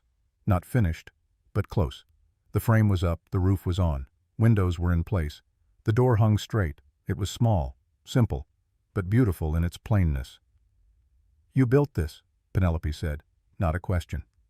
I did. Well, mostly. Bridger helped with the roof, and some of the boys from the ranch pitched in. He dismounted, helped her down. I know it's not much yet, needs paint, needs furniture, needs a lot of things. It's perfect. It's not, but it could be. He took her hand, led her up to the door. Want to see inside? The interior was one large room with a stone fireplace at one end, space for a kitchen, space for a table. A ladder led to a loft above. The windows let in good light. The floor was level and smooth. I figured we could add rooms later, Collins said, when we need them, but for now this is what I could manage. Penelope walked to the window, looked out at the view, the creek below, the prairie stretching away, the mountains purple in the distance. How long have you been working on this? Since the day after Thomas left. I couldn't offer you a room at a boarding house, couldn't promise you wealth or security, but I could build you a home, something that's yours, ours. She turned to face him. He was nervous. She could see it in the way he stood, the way his hands fidgeted with his hat. This strong, steady man who faced down con men and fixed broken things was nervous about showing her a house. It's beautiful, she said. Really beautiful. Relief washed over his face. Yeah. She crossed to him, took his hands. But I need you to understand something. I don't need this. Don't need a house or land or anything beyond you. I know. But I needed to build it. Needed to show you I'm serious. That this isn't just words. I already knew you were serious. Still, a man should have something to offer when he asks a woman to marry him. Her breath caught. Is that what you're doing? Asking. Collins let go of her hands, reached into his pocket, pulled out a small velvet box, the same one she'd glimpsed in her imagination a dozen times. He opened it to reveal a simple gold band, worn smooth with age. This was my mother's ring, he said quietly. The only thing of hers I have left. It's not fancy, might not even fit properly, but it's real, and it's yours if you want it. Collins, let me finish, please. He took a breath. Penelope Lucas, I know I'm rough around the edges. Know I don't have much to offer besides a half-built house and calloused hands. Know I'll probably make mistakes and say the wrong thing and frustrate you more often than not. You're not exactly selling this well. He smiled. I'm getting there. What I mean is I know I'm not perfect, but I love you. I love your stubborn pride and your gentle hands and the way you make everything around you better just by being there. I want to build something lasting with you. A business, a family, a life that matters. So what I'm asking is, will you marry me? The words hung in the air.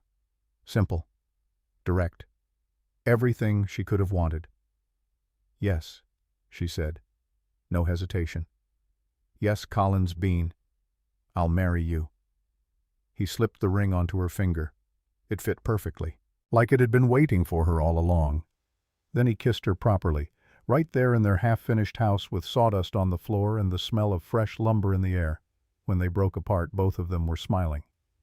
Penelope looked at the ring on her hand, at the house around them, at the man who'd built both.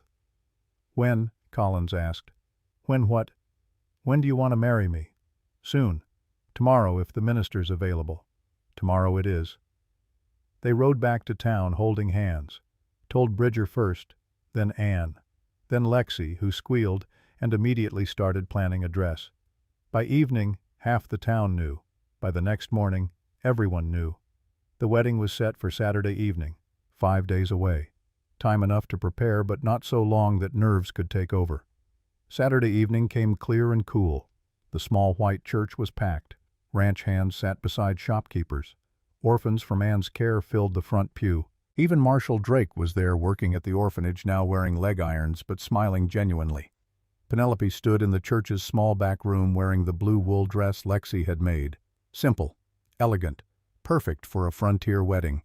Her hair was pinned up with small flowers Anne had provided. Her mother's silver earrings, the only jewelry she owned, caught the lamplight. She looked at herself in the small mirror and barely recognized the woman staring back.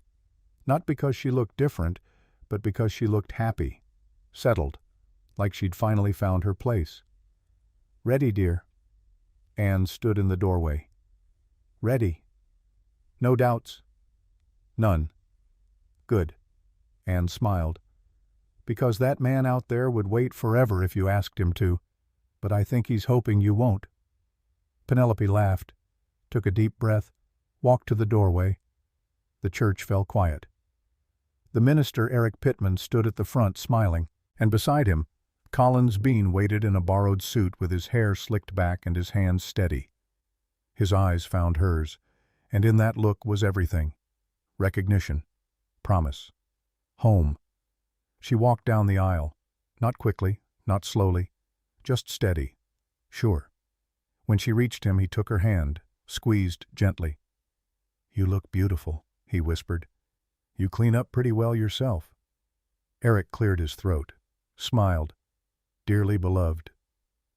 The ceremony was simple, traditional vows, nothing fancy. But when Penelope said, I do, the words carried weight. When Collins slipped the second ring onto her finger, a plain band to match his mother's, her eyes filled with tears. You may kiss your bride. Collins did, thoroughly, until the orphans in the front pew giggled and the ranch hands whooped. When they broke apart, both of them were smiling. They walked back down the aisle hand in hand, husband and wife, through the church doors into the cooling evening.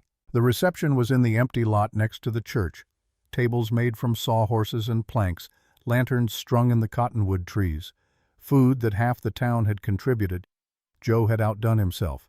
platters of fried chicken, bowls of succotash, fresh bread still warm, and 3 different kinds of pie. Music came from a fiddle player Collins knew from the ranch. Simple tunes, waltzes and reels, the kind you could dance to without knowing the steps. Penelope and Collins had their first dance to Red River Valley. Her blue skirt swirled around his dusty boots. His hand was warm on her waist. They moved together like they'd been doing this for years instead of minutes. "Happy?" he asked. "Very." "No regrets?" "Not a single one." They danced until the stars came out, until the children from the orphanage fell asleep on their blankets, until the last of the food was gone and the fiddle player's fingers were tired.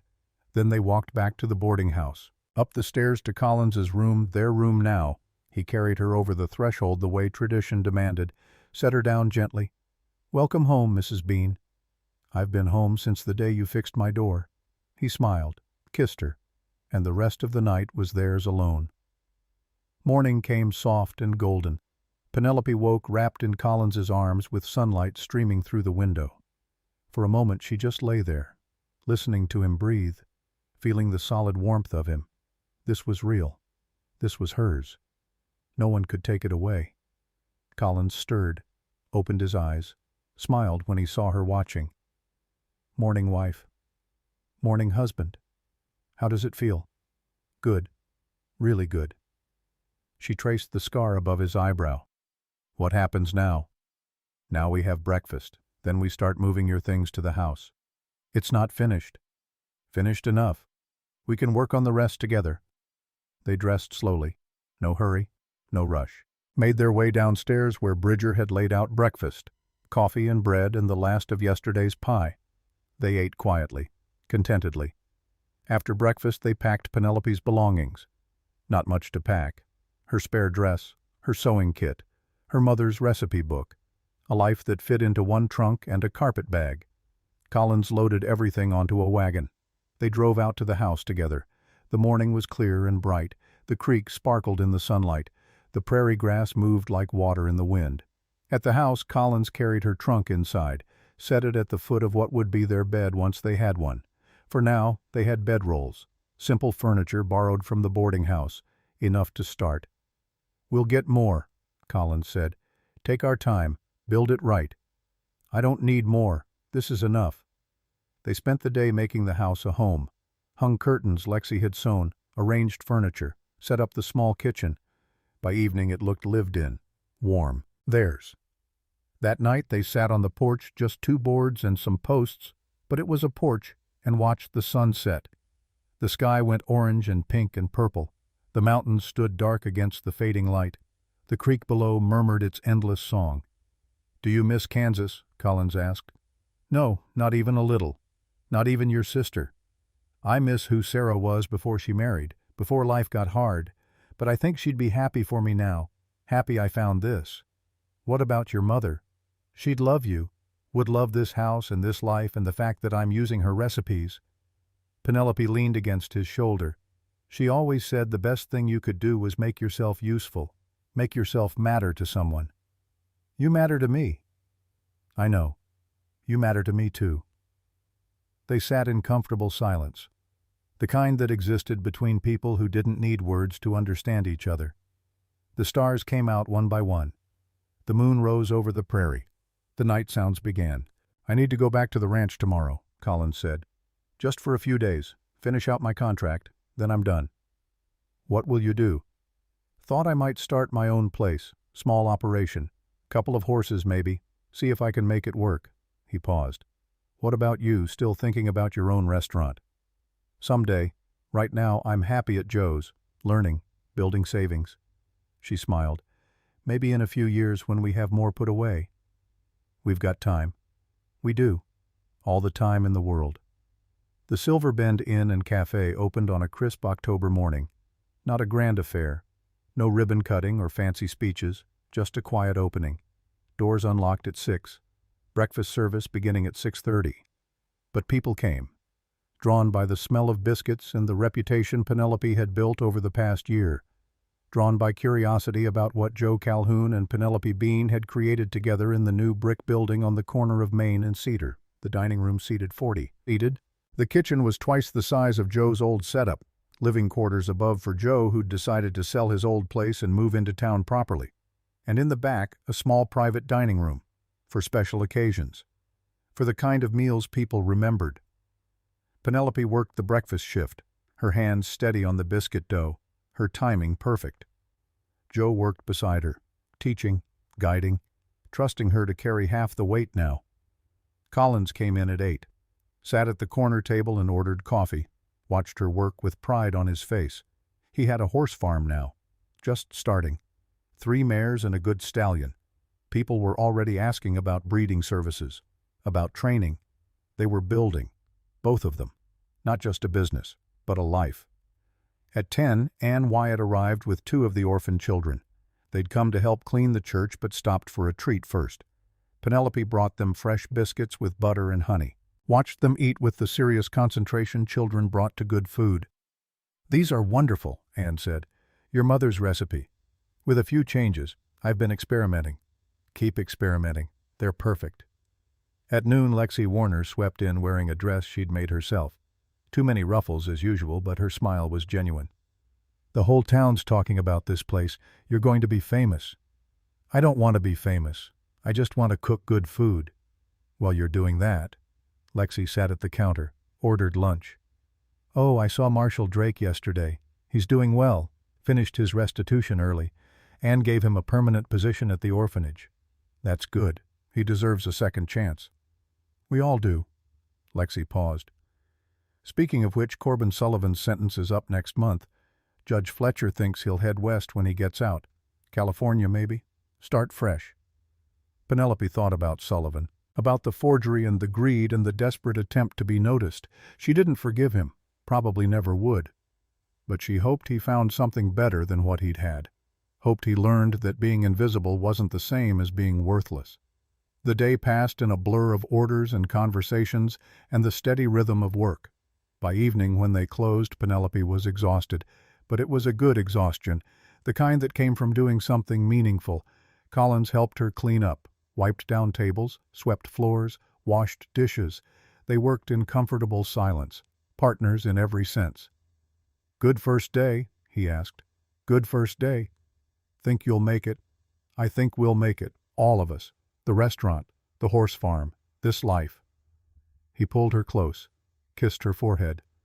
"I know we will, because you're stubborn and I'm persistent, and together we're unstoppable." She laughed. "Is that what we are?" "That's exactly what we are." They walked home together. The house had grown, an extra room added, real furniture now, curtains and rugs and all the small touches that made a space a home. Collins had built a fence, started a small garden. The mare he'd bought was pregnant. Come spring there would be a foal. Come spring there would be other changes too. But Penelope wasn't ready to share that news yet. Wanted to keep it close for just a little longer, a secret happiness, a promise of future growing inside her. They sat on the porch in the gathering dark, the same ritual they'd had since the beginning, watching the sun set, watching the stars come out, listening to the prairie night. "I never thanked you," Penelope said quietly. "For what?" "For fixing my door, that first day, for seeing past my anger and my pride and my stubbornness. Your stubbornness is my favorite thing about you. I'm serious." "So am I." He took her hand. "You didn't need me to fix your door. You would have figured it out yourself. But I needed to fix it, needed to do something useful, needed to matter to someone. You matter to me." "I know. And you matter to me. That's the whole point." They sat together as the world went dark, as Silver Bend settled into sleep around them, as the vast frontier night pressed close with all its silence and stars and endless possibility, and Penelope thought about the stagecoach that had brought her here. Thought about the dust and the fear and the $43.60 that had seemed like such a fortune and such a pittance at the same time. Thought about being swindled and finding help and learning that home wasn't a place you ran to. It was a place you built, one day at a time, one choice at a time, one biscuit at a time. She'd come to Silver Bend with almost nothing, had lost what little she had, and in losing it had found everything that mattered. Some folks say Penelope Lucas Bean was lucky, that she arrived in Silver Bend at just the right time, that things worked out because the stars aligned or fate intervened or God was watching over her. But those of us who knew her, who watched her build a life from scratch, we know the truth. Luck had nothing to do with it. She was stubborn when stubbornness mattered, brave when bravery was required, and wise enough to know that security came not from money or walls or careful planning, but from people, from work that mattered, from choosing to stay when running would have been easier. The Silver Bend Inn and Cafe stood for 37 years, served thousands of meals, became the kind of place people traveled to visit, where food was worth remembering and the woman who made it knew everyone's name. Collins built his horse farm into something respected. Bred animals people came from 3 territories to buy, but he never forgot the boarding house door he'd fixed for a stranger, never forgot that sometimes the smallest gesture meant the most. They had 3 children, raised them in that house on the rise overlooking the creek, taught them that skill mattered more than circumstances, that honesty was the only real currency, that home was something you built together. And on quiet evenings when the work was done and the children were sleeping and the prairie night pressed close, Penelope and Collins would sit on their porch, watching the stars, holding hands, remembering the dust of August 1884, remembering a worthless receipt and a stuck door and the beginning of everything. The stagecoach that rolled into Silver Bend that afternoon carried more than dust and tired passengers. It carried hope in a carpet bag, $43.60 in a tin box, and a young woman who didn't yet know that being swindled would be the best thing that ever happened to her. Some stories end with justice served or villains punished or lovers united. This one ends the way all good frontier stories end, with home. Simple, hard-won, impossible to take away home. And that was enough.